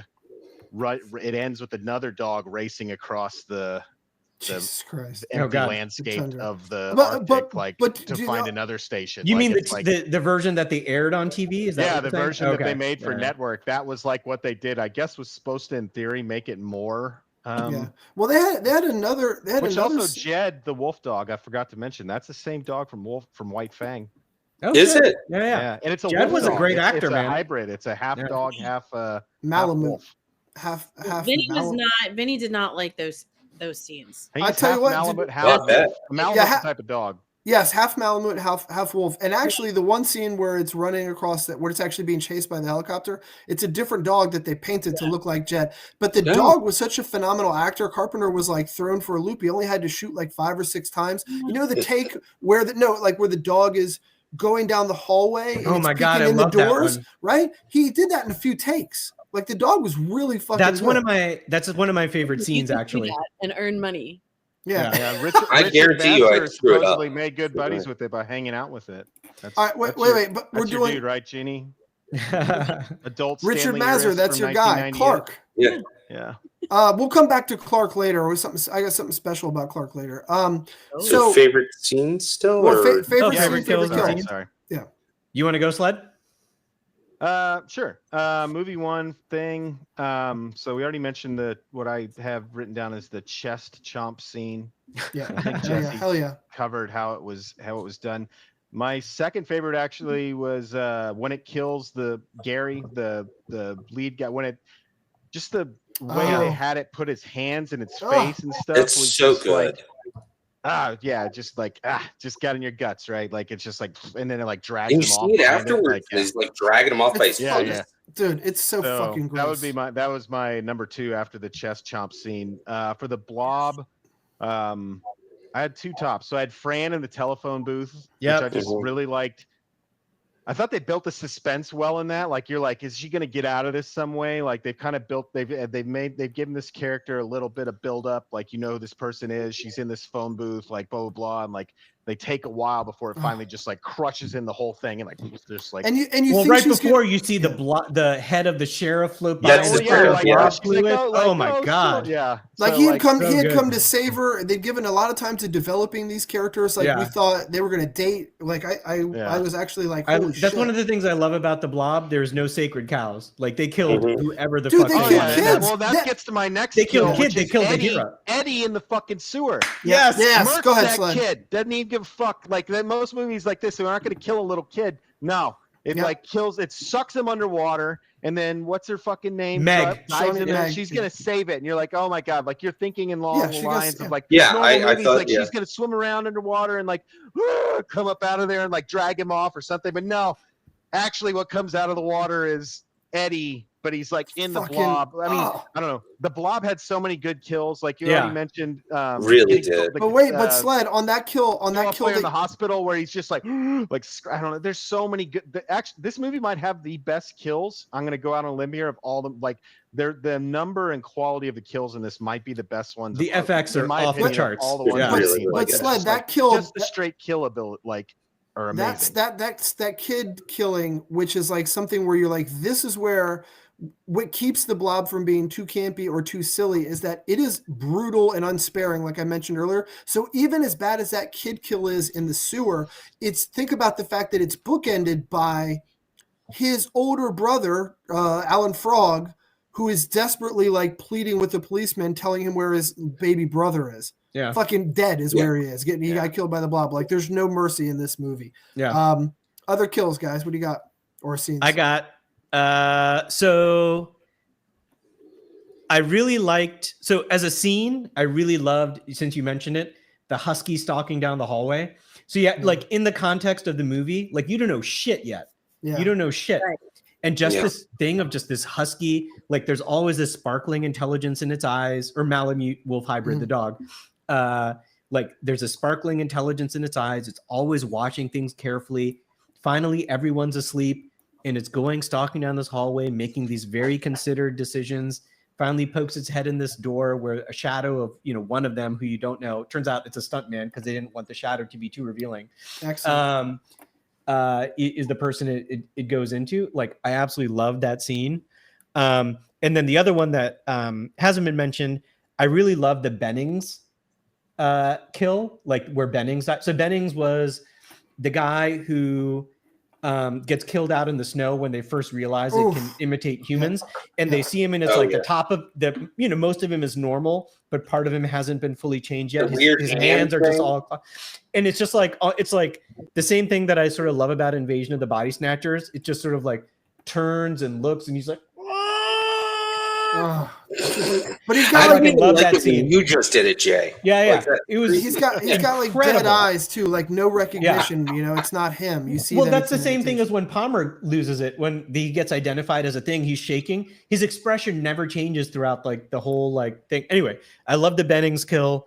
For the Blob, I love the ones that you guys have mentioned already. Of course, I think the Paul kill is amazing. The phone kill one is amazing. Of course, I love the sink kill. The guy getting sucked down into the sink is also just like fucking incredible. Christ. Just as like a piece of FX. And then it's not a kill, but just as like a shot that I very much enjoyed is there's one cutscene where there's the Blob. I forget exactly what the Blob was doing. I didn't note it down on my notes. But then the cutscene is immediately to the kids slurping up the Jello from the plate. Oh yeah. And I fucking love that juxtaposition. Yeah. That was great. Yeah. And then the other thing I really liked on the Blob is the opening sequence is like, it really gives you this impression of this abandoned town, this town that's like dead, a ghost town. And then immediately switches to like the football game. I just really liked the whole, like, it just sets up that they're doing switcheroos throughout the whole movie. Like the hero football player is the one who gets killed right away. No one's off limits. I just love that one as well. Well, that whole thing, that misdirection they play on you, I love that the metaphor for that misdirection is literally they open with the shot of them playing football, which the whole game is largely predicated on misdirection, right? Well, Yeah. Jesse, one thing that caught my eye now that you mentioned about the football is like when they have him go for that big catch, do you catch how many yards? You ready? That You ready, was to Sled? be- I have a whole fucking section on that. All right, Okay. all right. He- Hold on. hold on. I'll wait then. Hold Wait, on. Jesse, how many downs were they? Hold on. No, it's just so ridiculous how much they said. Okay, all right. Here we go. Here's my notes. Off that play where Paul Taylor gets blasted with a gang tackle, late hit into the water table on the sidelines, which I note is clearly going to be unsportsmanlike conduct. The ball is thrown like an 80-yard bomb, 60 feet up into the air, but then you hear the announcer go, 7-yard pass completed to Paul Taylor. That's the only reason I asked, because it caught my attention too. Because they're like, I was like, well, it's like they make it's like this big game-winning thing. It's like 7-yard pass completion. This Like, is a 7-yard pass. Are you fucking kidding me? like we don't even know if that was a first down. That might have been a failure on the third down. No, but I know that. I know that once he gets down and he, of course, then Meg Shawnee Smith comes over while he's definitely concussed and he asks her out. But I do want to take this time to just objectify. Where does on the Darcy DeMoss ranking system? Where are we going with Shawnee Smith? Jeannie, I want you to lead off on this. I think Jeannie already has a ranking of like. Jeannie's Kurt got she's got Russell and Richard yeah. Mazer. Yeah, Richard Mazer. Fucking Richard Mazer up in this I joint. even knew it was him. It came out. I was like, oh. Dude, I'll tell you what, Jeannie, his I didn't see eyes, that coming. his eyes are like sparkling. Like in the. All right, Jesse. Can I tell you? Can I do a Seems brief like Richard goddamn Mazer aside? Sociopath So- in that movie.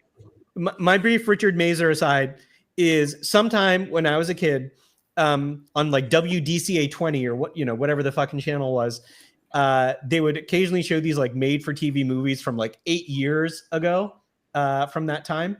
And there's various, and it's all about like scaring children. There's one that had like Susan Day where she was kidnapped and she had to escape the kidnappers. But there was one that was like a child pornography movie. Yeah, And is that the one he's in it where he plays a child molester? he plays the child pornographer, the child molester. It's Richard Mazer. So that guy, whenever I see Richard Mazer, is the child pornographer. So there you Oh, go. Jesus Christ. Yeah. All right, so I guess I'm just going to assume that we all think Shawnee So Smith is. Sony's she's below. Sorry, Darcy DeMoss. Darcy. Yeah. Yeah. Darcy. I forget what the rankings were last time. I think. Well, is she higher than? Hold on, is she higher than on Ash vs. Evil Dead? Dana DeLore. Oh yeah, higher. I put Shawnee Smith higher. Jay, the movie you're thinking of is called Fallen Angel. Fallen Angel, yeah. Believe me, I looked all this stuff up as in research for this episode. I was like, am I remembering this movie actually existed? Yes, it existed, and they showed it to children. But okay, so sorry. Yes, I would place her above that. This time he was into dogs, though. All right, let's go. Let's go. Bestiality. Let's go. Best lines, best quotes. We're not ranked. We're done with the ranking of. I don't know how much we could. Yeah, it's really just Darcy DeMoss and Shawnee Smith and Dana. I'm gonna do Darcy DeMoss is still number one. Yeah. Damn. Yeah. Who's Darcy DeMoss? She's Nikki from Friday the 13th Part 6 in the camper out in the woods to the 10-minute fuck fest. She's higher. You're saying she's higher than the girl from Ash I was just throwing. No, I'm just throwing it out there. That's what Jazz is saying. Yeah. I mean, maybe her portrayal. I'll go with it. I don't know about her as a person, but yeah, agree to disagree. All right, let's for this move. movie. I'm giving a nod to Candy Clark as. I knew. God, you're a fucking weirdo. All right, let's move on to best lines, best quotes. Again, I didn't have much here actually. I had from the thing. Paul Taylor says, he says Scott Jeski's gonna die. From the Blob. Yeah. But of course he does actually die. And then in the Blob, Paul's slimeball buddy, Blob. Who is Scott Jeski? He says she wants your body, which is it's a stupid line, but it's the ultimate cheesy 80s thing to say. It's like, Jeannie, we've probably heard someone say that on the playground in Ashton Place a million times. But anyways, that's all I had for the quotes. I don't have much. So for the thing, I had Kurt Russell when he's talking to the recorder, and he says, "Nobody trusts anybody now, and we're all very tired." Yeah. Because I think that really that's the mood, right? It's and then on a lighter note, I had for the Blob, it's the nurse when they bring the homeless guy in with the thing on his hand, and she's like, "Does he have Blue Cross?" Well, there's again. Luigi would have fucking dealt with those. Would have teamed up. I just thought it was very time. He's goddamn right. Well, that's on purpose, right? That is they're not taking the kids seriously, and also, it's about money. It's an indictment. A little bit of social commentary. Yeah, just a little. Can we just also? What kind of fucking hospital emergency room has one goddamn doctor, for the whole night, and then he's busy in a consult? What the fuck kind of setup was that? Yeah. This guy came in with the gelatinous crystal thing on his head, and everyone's like, "Can we get his insurance?" And what are we talking? You know what? That doc. Hold on. Turns out that the whole problem here were bums, right? I mean, that once we get down to it, the bum, let's get there. The bum found the thing. If the bum hadn't poked it with a stick, people trying to take care of bums spread it to other people. They should have left that guy. They should have shoved him in that goddamn meteorite and left him and buried it with dirt. That's right. So what you're saying is the Blob wasn't a problem; it was a solution. It was a solution. I mean, I was going to say that ER doc, who is actually played by a guy named Jack Nance. He was the lead in David Lynch's Eraserhead. He was in Chuck Norris's first film called Breaker Breaker. He was in Barfly, Colors, Meatball 4, and Lost Highway. Oh my God. He was also a lifelong alcoholic. He's a big David Lynch. Lost Highway. Y'all seen Lost Highway? Yeah. Yep. Yeah. That's a great movie. Yeah, Lynch is awesome. But to your point about the bums or the unhoused, vagrants. That's what the preferred nomenclature. Where did I have? There was a whole. So there's actually a theme about bums or homeless people in all of these horror movies, it's like a slasher trope that they get killed out in the woods. Yeah. Which is really weird. Like it was also in Well, Friday this the is from the 13th. original Blob too, 1958 Blob. It all starts with some old man But poking. you- yeah. But like, back then. but like that was the biggest fear in America, was being like in the woods and getting killed versus like where you'd actually get gunned down like in Manhattan in the middle of the fucking day, like in a Jets, crowded didn't, movie like, theater. Howling start that way too? Not Howling. Silver Bullet. Yes, yeah, Yeah, the drunk, from Major League on the train tracks. Ripped his All head right off, right? Yeah, You know, all of them. transitioning to my favorite quote from the thing, is it McReady or McReady? McReady. You can just call him Mac, but yeah. I mean, he's kind of a goddamn bum.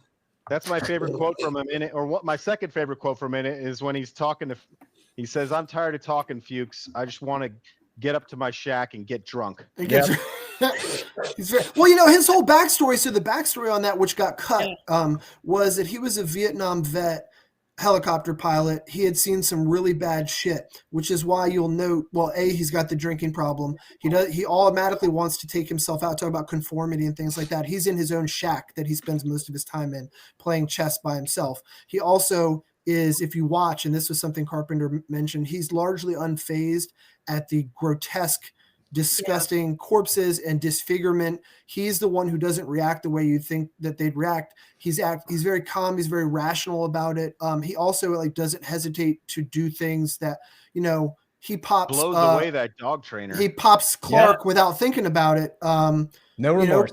No second that's it. thoughts. Right. And, and the first thing he says, he doesn't hesitate, get the flamethrower. Like, we're going to take care of this. Shoot the dog, do this. He like, doesn't even like balk when Childs is like, "You're a murderer." Then He doesn't even even say rolls on.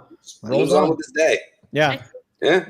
I appreciate it. too. Childs is the only one that calls him out on it, right? Yeah. He's the only one. Where we- I guess that'd make you a murderer, wouldn't it?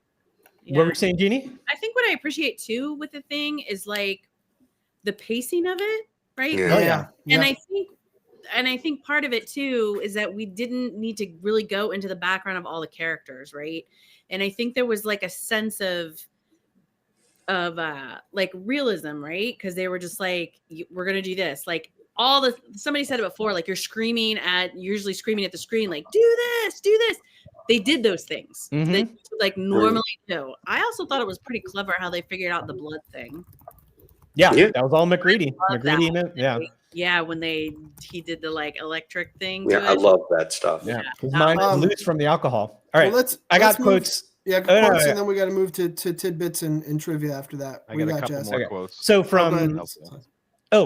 well, I'll do a Oh, couple. both of you guys. Yeah. No, Okay. you go first, Jay. Okay, so I love Knowles rolling in on his roller skates, going, maybe we're at war with Norway, which I thought was like kind of an appropriate sort of like Cold War thing, and it also represents their isolation from everything. Yeah. And then we also mentioned the one Palmer quote already, which was, "You got to be fucking kidding." But I love also where Palmer was like, "Hey, I'll take you up," and then Gary was like, "No fucking way, Palmer." He's like, "Hey, thanks for thinking about it, though." I love that too. Thanks for Yeah. thinking about it. We mentioned McReady, "You cheating bitch," and then I also love when McReady. This is something that Carpenter added late after most of the shooting had been done, when he basically says, "We aren't getting out of here alive, but neither is that thing." Which is badass shit. awesome, badass shit. For the Blob, I liked when he's talking about Paul who dies. The sheriff goes, he's like, "Oh, the parents just called. They haven't seen their son, or they're wondering he hasn't come home yet." He's like, or like they haven't heard from their son. He's like, "Let's face it, Bill, they're not going to." I like that one. Then I liked this is the best one when Paul rolls in to Meg's house. Yes. The dad's face is covered up with the newspaper, pulls it down, and then he recognizes who Paul is, and he says, "Rib." I was just gonna say that one. Yeah. Chuck That was a Russell great one. claims that's a real story that happened to one of his buddies. but Exactly, who knows? yeah. Yeah. I got that one. Shoot sled. Well, you took my ribbed one. That was Yeah. that was one of my ones. That was my one from the Blob. Although I'd mentioned that actor Art LaFleur, like He also did a really good, just his delivery was really good, even in the pharmacy when the kid first comes up to ask for the stuff. He's kind of like I don't know, just Yeah. the look he He's like, gives him felt like perverts he like did a that should really be good put job. down or whatever. Yeah. Yeah, this like I love the way that Scott Jeske asked for it in the first place. He was like, "Look, pal, give me a pack of Trojans and a Banaka." It's like, who talks to? Yeah, just amazing. What a dick. I have a note here that Art LaFleur played football at the University of Kentucky and shit. was a sportscaster on ESPN and CBS. That's What? Let's the go. that was the dad. That was the pharmacist. He's built like a and guy then- who could play football for sure. He's got that head. He's got a big Yeah. head. And then my favorite quote from the thing was like McReady when he's like when the thing rears up and like roars at him and he's like, yeah, fuck you too. Like Yeah. Kurt Russell just delivers it so well. Like he's like that's probably my favorite quote from the movies. Brilliant. All right, let's move trivia and tidbits. Everyone, throw what you got into the ring here. Let's go. Holy I shit. just got a So quick much. one. Yeah. I know. Do There's it. no You- way you we're go. gonna fit. Who, me? No, Joel, since Joel Oh. said, yeah. Yeah, this is really quick. Just something I like. Again, remember that June 25th, 1982, The Thing and Blade Runner both come out. In both movies, you don't know whether or not the leads are human by the end. Oh, yeah. Yeah. Right? Because Jesse, I don't know if you've seen Blade Runner, but you don't know if Harrison Ford's character is an android or not, a replica is what they call it, or not. A replicant. Same thing with I've The never Thing, seen and it. I think that's really weird that you have, because that's not a common thing in movies, right? And to have two huge movies come out same day and have that same ambiguity in the ending is really odd. Anyways, that's it. Okay, well, mine is builds right off of that. So I think we're going to have the conversation. So we might as well have it now. Is Sure. At the very end when you've got Mac, you got McReady and Childs. They're the only two left. So my take is that Childs is the Thing. It's the Thing, and McReady is just a human. So I have a bunch of shit that I wrote down about that. Like the popular piece of evidence that people have theories about this is that the scotch that Mac hands Childs at the end, right? They've been making and throwing Molotov cocktails through the camp earlier. And so the idea is that you'll note that when he hands him the bottle and Childs immediately takes it and takes a long swig of it, Morricone's thumping rhythmic bass line kicks in right at that moment. You cut right back to Mac's face and he starts laughing to himself because this thing doesn't know what alcohol tastes like. It's not drinking whiskey. It's drinking gasoline. And that gives it away to McReady. He's too injured. He's too tired. He's too beat up. It's all over. No, it's not like we're in shape to do anything about it anyway, is what he says. Now, the other thing about it that bolsters my theory that Childs is actually the Thing is that he says the fire won't keep the temp of the camp up for long, which means he'll be frozen again. Mac will die, i.e. they both have a vested interest in survival and escape. Then a moment later, he asks Max, how will they survive? He says, Yeah, what should we do? What should we do? What should we do? Which is tantamount to saying, how do we get out of this, right? He's obviously relying on Mac as the most creative problem solver to help devise a way to stay alive or escape, now that both, quote, humans have presumably defeated the Thing. This is why Childs is the Thing. And as Max suspects as much, demurring both times and saying, let's just stay put. If we have any surprises left for each other, neither of us will have much we can do about it. And finally, Mac hits him with the quote, let's just wait here and see what happens. And then in the final act of the test, he hands him the whiskey bottle. Now, if you're not a proponent of the Molotov cocktail theory, then this other one at least should have some purchase. He hands him the whiskey bottle, which Childs, again, promptly takes a big swig from without any hesitation. That synth bass kicks in, and we know that he's chuckling to himself. The real Childs would know he would be skeptical or hesitant to drink it because they were all supposed to be preparing and eating and imbibing foods and drinks separately from each other, as Fuchs said earlier in the movie, so that they don't cross-contaminate or infect each other. Human Childs would have known this. And then the very last thing is that Childs outs himself when it first walks up to Mac, and he says, "You're the only one who made it?" ? To me, it's almost like sin of omission there. Like, you're the only human who made it? He didn't say we're the only ones who made it. That's my case for Childs being the thing. What do you think? Well, my counterpoints would just be that I think like Carpenter, Lancaster, and Cohen had been pretty clear that they meant to keep it ambiguous. Yeah. And that Carpenter has said he's kind of like muddied the water in the last couple of years, but back closer to when the movie was made and all the original like director's commentary that he did on the first time they did a director's commentary, and Kurt Russell was on it as well. They explicitly talk about how nobody knows, and like that was the goal. They wanted to make it so that nobody knows. So that's like the meta version. In terms of like in the movie. Wait. Before I gotta take issue with the meta version before we move on to in the movie. There are stories about Carpenter himself saying, when asked with that, well, is Childs and or McGreedy the thing at the end, blah, blah, that exact question, he says something to the effect of, I'm just paraphrasing, like, well, Childs isn't breathing at all, like when he drinks, and like he's not exhaling at all. Like, I thought that was pretty obvious. Or something. Well, the things that he said in more recent years include like all the other theories. I've heard all the other theories. There's only one person who knows, and it's me. And that knows what if he's not saying anything. Hold on, can I finish? And then the things that he's saying, like, the only person who knows, that's me. One of them is the thing, and I will never say. But that's only the stuff he said in the last couple of years, like the last like 5 years or so. Everything he said prior to that, including like all the director's commentary he did, you can like listen to the director's commentary on YouTube. That he did with Kurt Russell on like the first Laserdisc or the first DVD that came out of it, is they're very, very clear that like, there's no definitive thing at all. So what's your in? So my in movie thing is like, so first I'll just like poke holes at the existing theories.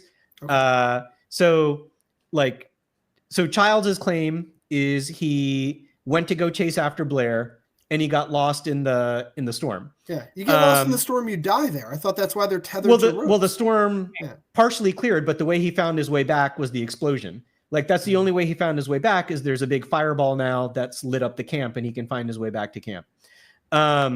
So, like, I don't necessarily think that that's, like, wrong. Like, I think it's believable that that's what happened.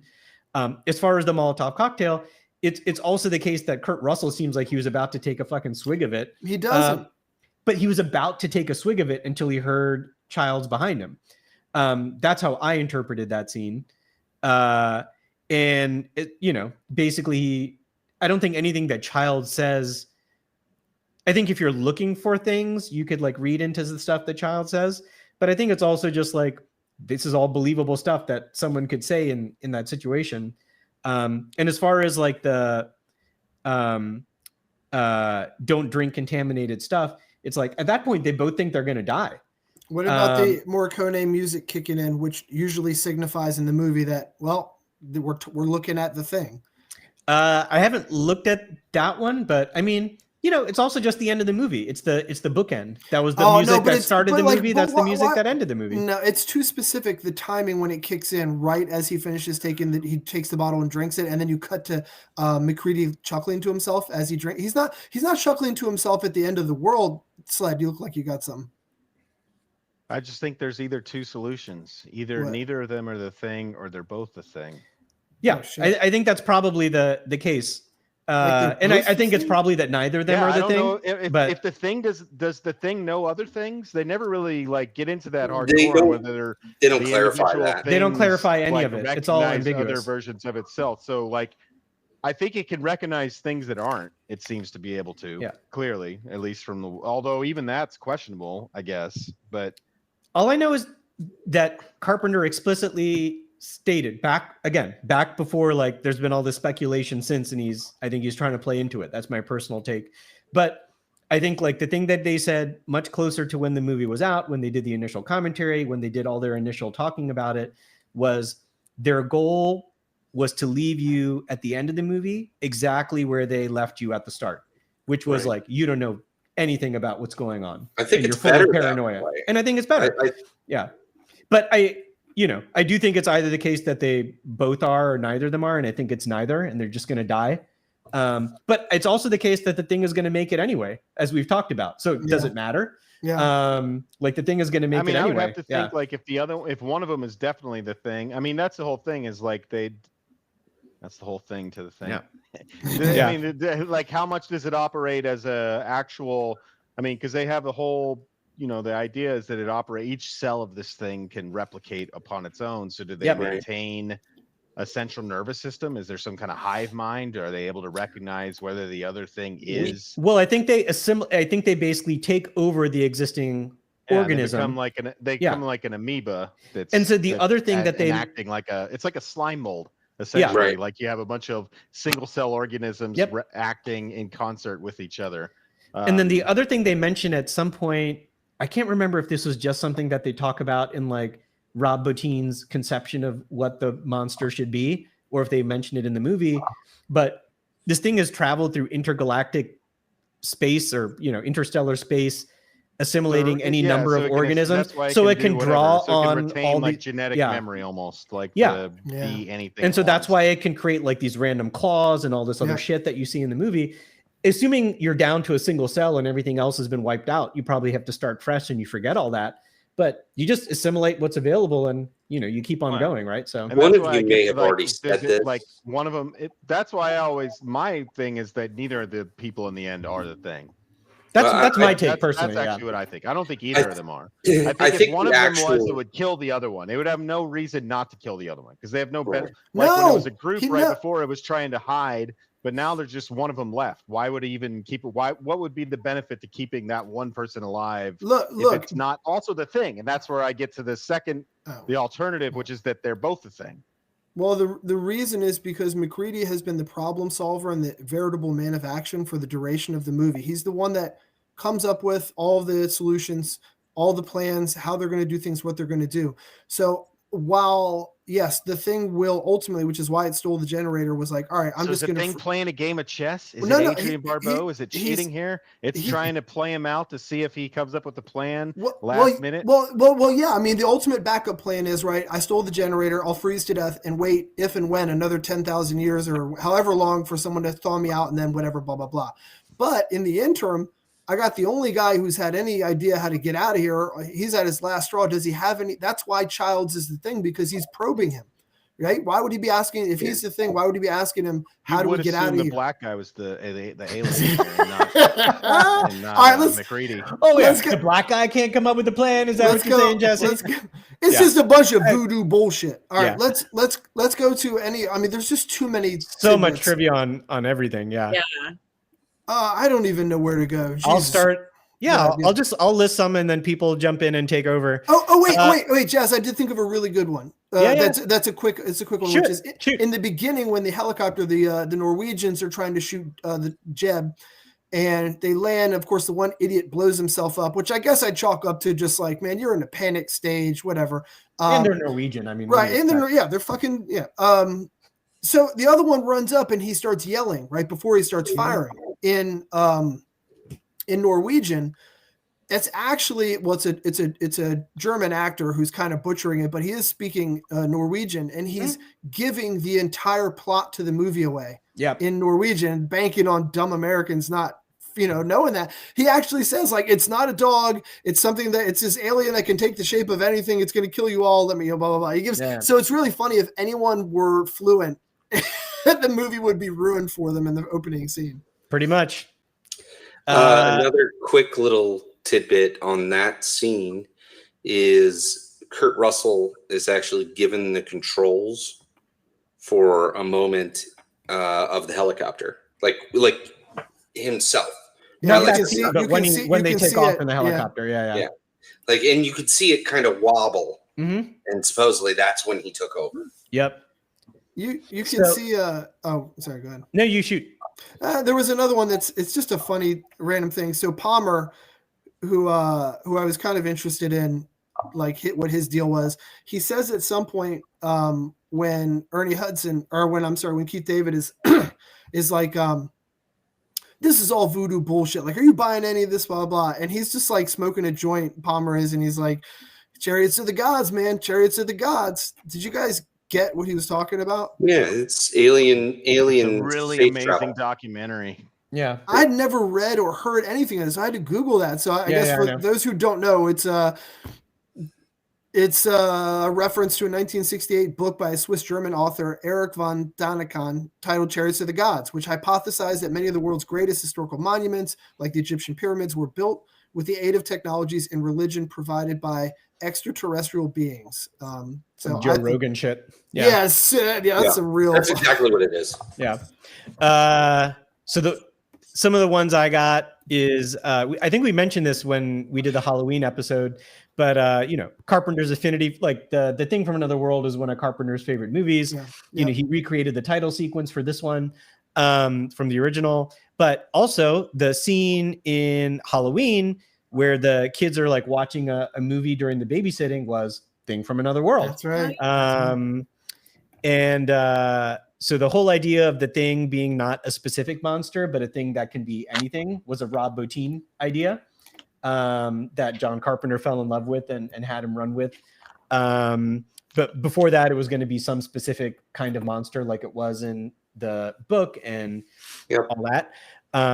So that was all a Rob Bottin thing.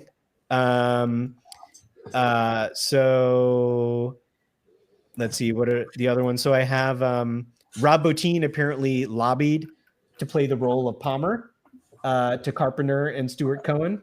They eventually told him, you can't do that. We need a real actor. Plus you're going to be like buried under real work anyway, which turned out to be true. So there's that one. Well, I'll do one more and then I'll pause and let other people do some, but like a fun story was the location shooting was actually like fairly treacherous, like actually getting from the locations where they were like housed to the actual sets. So there was one time where a bus that they were using to travel from their hotel to the set, it was like caught in a storm or something. And they nearly like went off the road, and like a portion of the bus that there were all the actors basically were all on, like the back half of the rear axle was hanging off the edge of a cliff. And then it was like 1,000-foot drop or something, in their memory or in their telling. And basically like Kurt Russell, mensch that he is, takes control and he basically goes, he says, okay, nobody move. Who's in the seat farthest from the door? And he basically like directed everybody to like get off in some particular sequence in some particular way that actually allowed them all to get off. And the actors were just like, yeah, that was Kurt. He was just like a natural leader. But That's awesome. Apparently they also almost died on a helicopter thing at one point as well. But yeah, it was pretty treacherous shooting. Nice. The Triumph motorcycle in in the Blob that Kevin Dillon drives around on is a nod to Steve McQueen from the original 1958 The Blob. McQueen owned several Triumphs and rode them on and off screen. I thought that was a neat little That was homage. the saddest fucking attempt at I couldn't tell if that was supposed to be like a farce and like the music to play up to it, like where he's racing up to this gap, which is like the guy it that looks you like could it's the gonna be 4-foot some gap. crazy shit. Then you're like, oh wait a minute, like, well, he just like and the music behind the music that's going on is like Yes. very like he's like, just not he's just dramatic. not Matt Dillon. He's Kevin Dillon. It just doesn't he's They should have given him a shotgun and had him blowing Asian people's heads open and Yeah. said he never What do seen you mean? brains like that. Oh my God, it's before. a Platoon reference. Wow. excellent. That's his best role, Bunny. Like, oh, he was Oh, great. Like, Yeah. By- such He was by the- fucking crazy in that movie. By the way, Yeah. when Shawnee Smith is firing at the Blob with that M16 from atop the Snowmaker, she yells, "Come on, you could do better than that." Those are Kevin Dillon's character Bunny's last words before being killed in Platoon. How about that? nice. Amazing.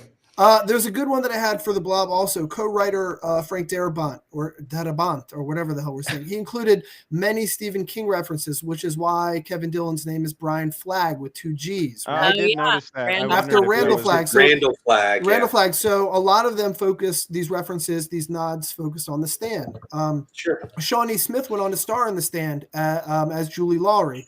Co-written by Frank Darabont, who adapted Stephen King's works for the screen. It contains, let's see, the Stand has the novel Superflu or whatever that's engineered by the U.S. government. Captain Trips. Captain Trips. Right, Captain Trips. Here in the Blob, likewise, same biological warfare shit unleashed. Government agents also know what the Blob is and its origins, but tell the citizens that they're dealing with a highly contagious disease. The demonic Randall Flagg, who appears in several of King's novels, makes his first appearance in The Stand. The Blob's first victim, the homeless man, is credited as the Can Man, right? Because he's smashing cans.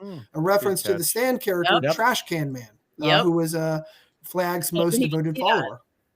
So a lot of that was good shit. So the very end with the preacher, where he's talking and he's quoting the Bible, he's talking about wormwood, which is a direct reference to Revelations and the apocalypse, where the waters are turned bitter by the angels. So he's talking about the end of the world, and supposedly, I'm guessing, bringing it on when he's jingling like the bringing it out. So I thought that was nice. Well, that scene was set up to set up a sequel, but based on the movie's performance, that it got canned. So one I have is a chunk of Morricone's unused music was repurposed 33 years later for Quentin Tarantino's The Hateful Eight, which also starred Kurt Russell in basically a very similar setup, in a bunch of people trapped in a place in a winter storm, who don't know who to trust. But a bunch of Morricone's music. Samuel Jackson, is he supposed to be like Childs' character in that? Perhaps. If anything, he's McReady's character. But that's true. But they used a bunch of Morricone's music, and Tarantino has been open about how The Thing has influenced him, and it was a direct influence on The Hateful Eight. So that's awesome. I have more, but if other people have things. Sled, Genie Sled, anyone?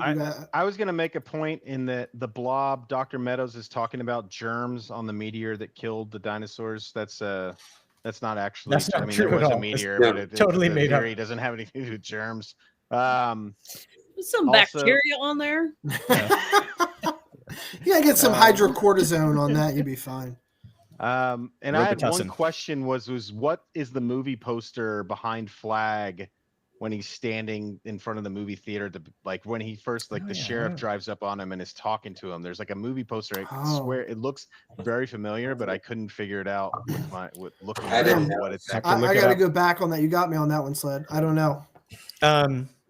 So a bunch of scenes were cut by Carpenter for The Thing because he didn't like the way that the movie's pacing was, and a bunch of this stuff. He added a bunch of new scenes he basically wrote a bunch of new stuff over the course of one weekend. So the scenes, and they were basically there to clarify the mechanics of the assimilation and Knowles gets killed and making McCready more the hero. They did cut the Knowles getting killed because they couldn't afford the special effect in the end. But the specific things that he wrote, the new scenes, were they had McCready examining the shirt while drinking, or examining like that thing that they found in the trash can, that Knowles, the dirty drawers. That was added. But in particular, the exposition parts were like the Blair computer sequence that talked about what was going to happen was all added in post because they wanted to make it clear what the stakes were. Yeah. Right. McCready with Fuchs in the snowcat, or like the machine in the outside, where they were kind of explaining what was going on and who to trust and not trust, was all added afterward. They had sex in there. That was edited out, I think. They had sex. I mean, it was pretty. Isn't there like a? They're all men up there, you know? Right? I mean, I feel like. You know, there's some stuff going on. I'm sure that was some of the reasons some of them hated each other.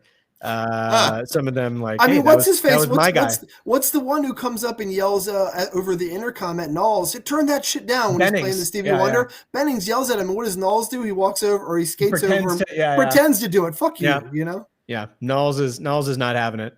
The Gary McReady confrontation after Bennings gets killed was added after the fact. I think it was basically meant to like elevate the McCready character as the only one who could lead, even though Gary was nominally the person in charge, but he was like falling apart. Right. McCready laying everything out with the options out in the snow about like what's going to happen from now on. The McCready tape recording. These were all things that basically Carpenter wrote to like tighten things up and cut out a bunch of other things. And it clearly worked. Like it's super tight movie. So yeah. All right, I would like to move if we can. I know we could go on forever with this. Franklin Award for the character we were actually rooting for to get murdered. So, Jeannie, unfortunately for you and your man, your would-be lover, Clark from The Thing is my guy. Really? And here's fucking why. Before I read from my fucking script, because I'm an idiot and I have to write everything out, I really got to come from the heart here. I didn't like the sound of his voice. I didn't like the way he walked. I didn't like his mean mugging ass face on everyone trying to be a fucking tough guy the whole movie. Okay. How many times does he try like to pull a weapon on someone? I've counted, right? He tries to cop a scalpel, an axe, a buck knife. He's always got some shit on him ready to kill someone. And it's for no reason at all. He pulls the buck knife on Childs and threatens him. And then he also jumps on Mac and tackles Mac to stop him from shooting the infected dogs.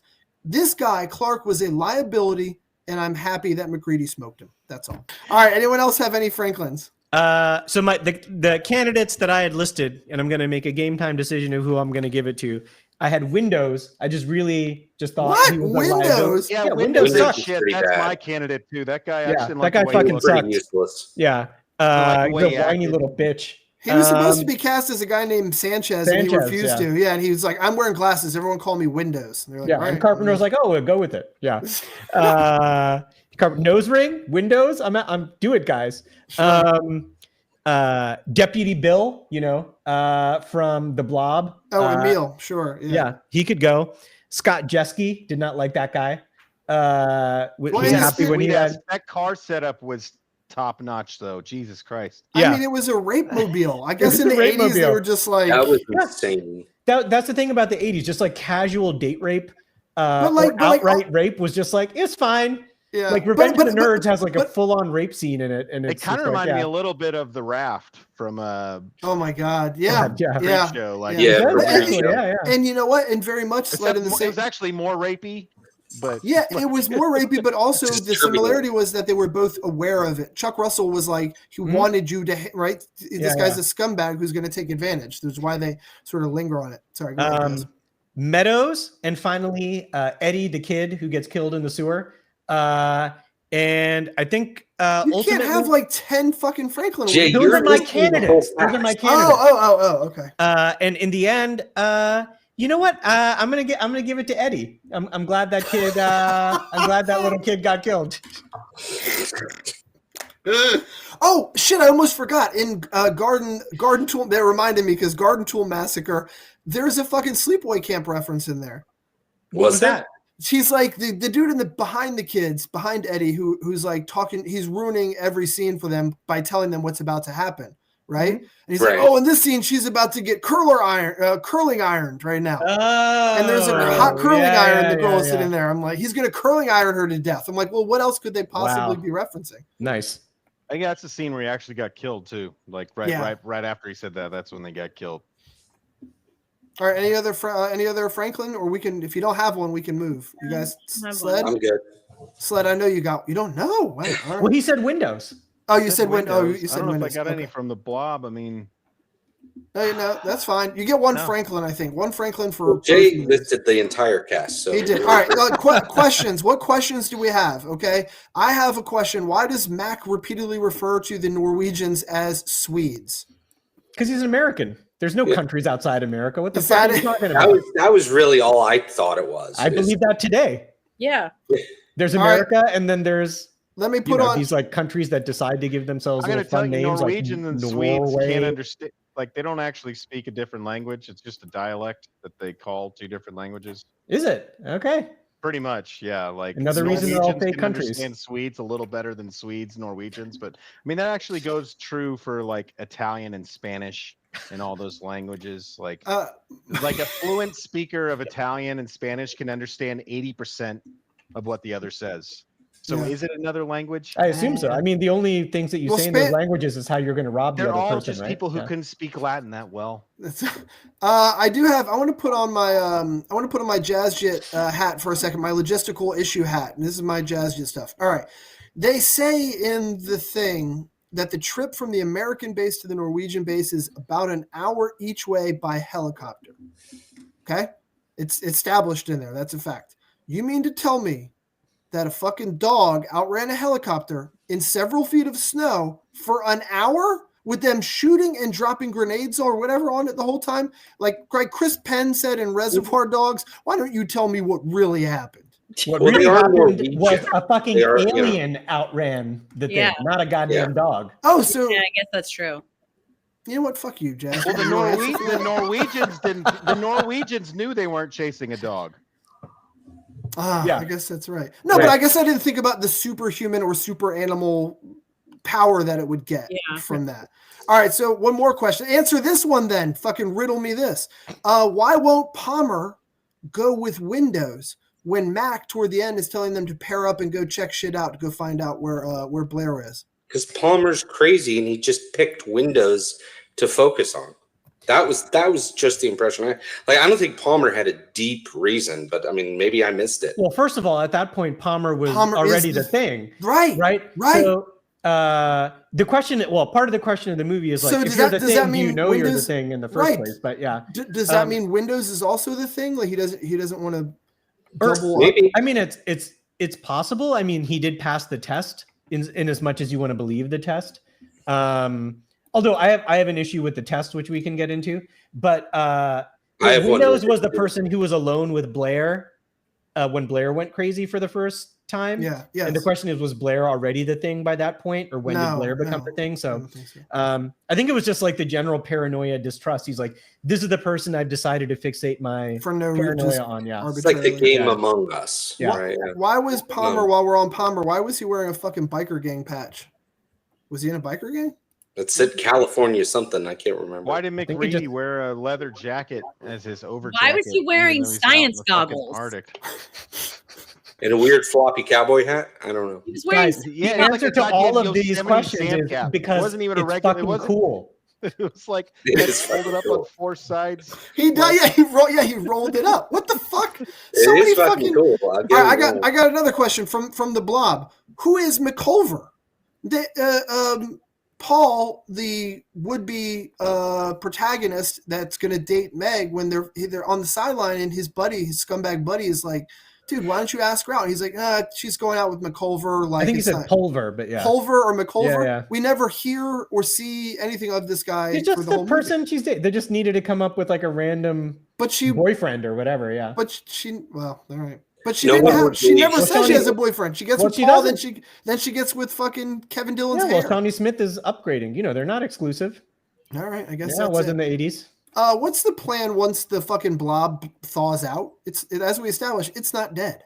Yeah, I mean, it's bad news over there. You have basically the guy who's responsible for like putting snow on the ski slopes, coming up with the plan to contain the creature. Moss they're is like, going to do let's- this. Yeah, that's the person who was doing it. I think And they it's said like, they were and who are you gonna going to call? You forge can't it. trust the fucking government. You're just going to like distribute it into everyone's freezers in town or something like that. It's bad news, man. The blob is going to That win, preacher, just like the he's thing is going to fucking win. run shit, man. Yeah, bad news. Why He's is there bringing a on the noose in Blair? apocalypse. Why is there a noose in Blair's shack? Yeah. Well, And I they think didn't Noose even- is trying. I think he's trying to set up that, hey, I'm at my wit's end. Let me out, or I'm going to kill myself. He's hamming it up. Yeah. Yeah, I mean, he's clearly hamming it up because he's the thing by then. So Right. Also, how did he? Are they saying that he built that thing underneath there? yeah, that's right, with Yeah, helicopter that was parts one and of shit. my less. She's an believable alien. things. Oh, and when? So my question for that, yeah, exactly. With that, I said there within 24 hours. How long? But the real question is, how the fuck was that thing going to take off or fly when it's built under 12 feet of snow underneath the shack? Well, how long has it been since I the think dog it's been appeared longer at the than a few camp? days. Because like it could be that the dog's been working on it since forever, or like the thing has been working on it since. Yeah. We don't have a great sense of time. And we No. also Yeah. don't know what the thing can do, right? Like we know it can take our shapes or the shapes of whatever, but can it, it appears to be able to shape shift as it chooses to. Yeah. Right. Well, Has anyone- the other has thing anyone- was like Oh. it can't have been like that much elapsed time. Otherwise, are you trying to tell me they've basically been injecting those other 3 dudes on the couch with morphine nonstop for like That's my- 72 that's- hours? Yeah, and or I mean, Jazz, something like I that? didn't Jazz, strike that's me my- as there were any long like segues. There were That's no my- long breaks in Yeah. action. That's my Good next point. question. That's my next question. Has anyone here ever been shot up with morphine? Yeah. Not me. I don't think so. Yeah. Okay, Jeannie, I have and you have. Yeah. They're just shooting these people up Right. with morphine repeatedly. Do you know how fucked up you are on morphine? Correct me if I'm wrong, but that goes in a vein. It doesn't just go. It's not an intramuscular injection. Yeah, That's yeah, correct. It must be in the vein. That's right. There's Maybe that's why they're sticking fine. to your leg. There's a vein right here. Dude, you are not doing So- anything they're so doing. When you- along those kinds of lines, we at this point, when they get ready to do the test, we've established, right, or at least in the story, we've established that a single cell will infect, right? So this is listed as a goof, but they are very nonchalant about cutting themselves and With the then same scalpel. not Yeah. cleaning the scalpel and handing it to the next That was person. my And also, scalpel thing. if you see Blair when he's first like giving them a walkthrough after he does his autopsy, he's got his pencil about a fucking centimeter away from the thing. And Blair hold, had his whole goddamn arm in that shit. hold on, and Yeah. then Blair turns around and he's like blah blah blah, and then he puts a pencil in his mouth. Yeah. I mean, that was Um, actually, I think, part of what I mean, I don't know if that was like supposed to be intentional. I just felt like it was a lack of understanding of like biological science to some extent, like as far as what I would think happen if that was actually the case, because it would be so like, oh, this is all fucking over. Like if Yeah, you're I mean- explaining it like this to like, if it's any cell, I like, think oh, once- you guys are And totally you're all Once you, dead. once you Yeah. establish that any cell will do it, it's like, well, guys, let's just pack it up. We're Yeah. toast. Yeah. All right, my Yeah. last question. Why is there a pen full of dogs? You know, Sled in dog. case they need to get out if everything else is Yeah. They're going. that fucking That masseur makes guy's a dog fucker, man. that's the whole it's like that seems the most reasonable explanation. yeah. I'm gonna go with that. Yeah, I mean, if we're gonna go there, you might as well be like, exactly what science or any kind of research are you trusting these goobers to be responsible for down there? It's like nothing. No, There's I thought it no- was supposed to- I mean, dogs are a reliable means of transport, I guess. Like No, but like this crowd in of that people. environment, like, I mean, they're more of a North Pole thing than Maybe- an Antarctic thing, I think, because no one's ever settled the Antarctic. I mean, the like, only thing that these people would be trusted for to be there is this is basically an Australia-style prison colony. Yeah. It's like we're just sending you here because you're not trusted amongst like regular they civilization. should have or remade something it at like the that. North Pole and like had him be an Inuit guy. with, like, Maybe a that's pack how of- they're. pack Maybe of that's what they're dogs. studying. The science. Maybe that's what Social they're- experiment. Maybe the whole thing is a Studying social dogs. experiment. Any other questions? yes, that was I do. all for me. Go ahead, Jess. I got I'm just gonna make it the one big question: who would win, Blob versus Thing? Oh shit. Ooh. God damn. Well, I'll tell you who would lose.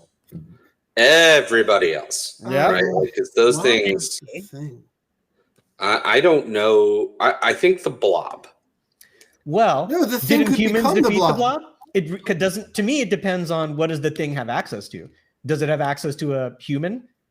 Then it could probably eventually defeat the Blob. Maybe. Dude, the Yeah. thing But I is don't think everything. they defeated the Blob, The right? thing Like, is, they- the Thing has been around way longer than the Blob and has experienced and seen and can adapt and Yeah, assimilate to I'll many buy more that. things. I got to go Thing on this. Thing. Yeah. I mean, I understand what you're saying, but here's Does the thing my have point. does it have selective ability though? Because it seems like it can only become the things it selects until Damn. it gets harmed. I don't Like, know. it doesn't- Yeah, I don't And know. the Blob Well, you know, too, it just turns become- itself does it in the become a kennel. It shitty like version grows of the claws Blob? and weird ass Oh. spider crab legs and all kinds of shit that it hasn't Yeah. encountered, right? So it must have encountered those in. I mean, its past. it did try and build that It spaceship. did try to build a spaceship.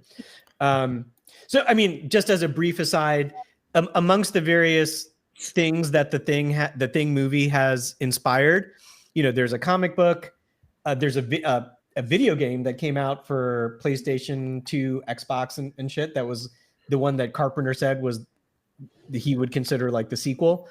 But my favorite thing is there's a short story by one of my favorite sci-fi authors named Peter Watts. And the short story, it's available online. It's called The Things. And it's told from the perspective of the Thing. Oh. Oh shit. That was And- one of the curious things to me is like, Yeah. what's the mentality behind the thing? Yeah, and of course this isn't canon or like accepted, yeah. but it's like it's told from the perspective of the thing, and it's just like super interesting, just like what its goals are and how weird humans are and the other things it's encountered and how it's eventually going to win. But I'd highly, Joel, I bet you'd in particular like it. I'll send you a link, but yeah, in the end, I think the thing would Thanks, win. man. Yeah. All right. I would definitely- Any questions? Why was it night and day in the thing?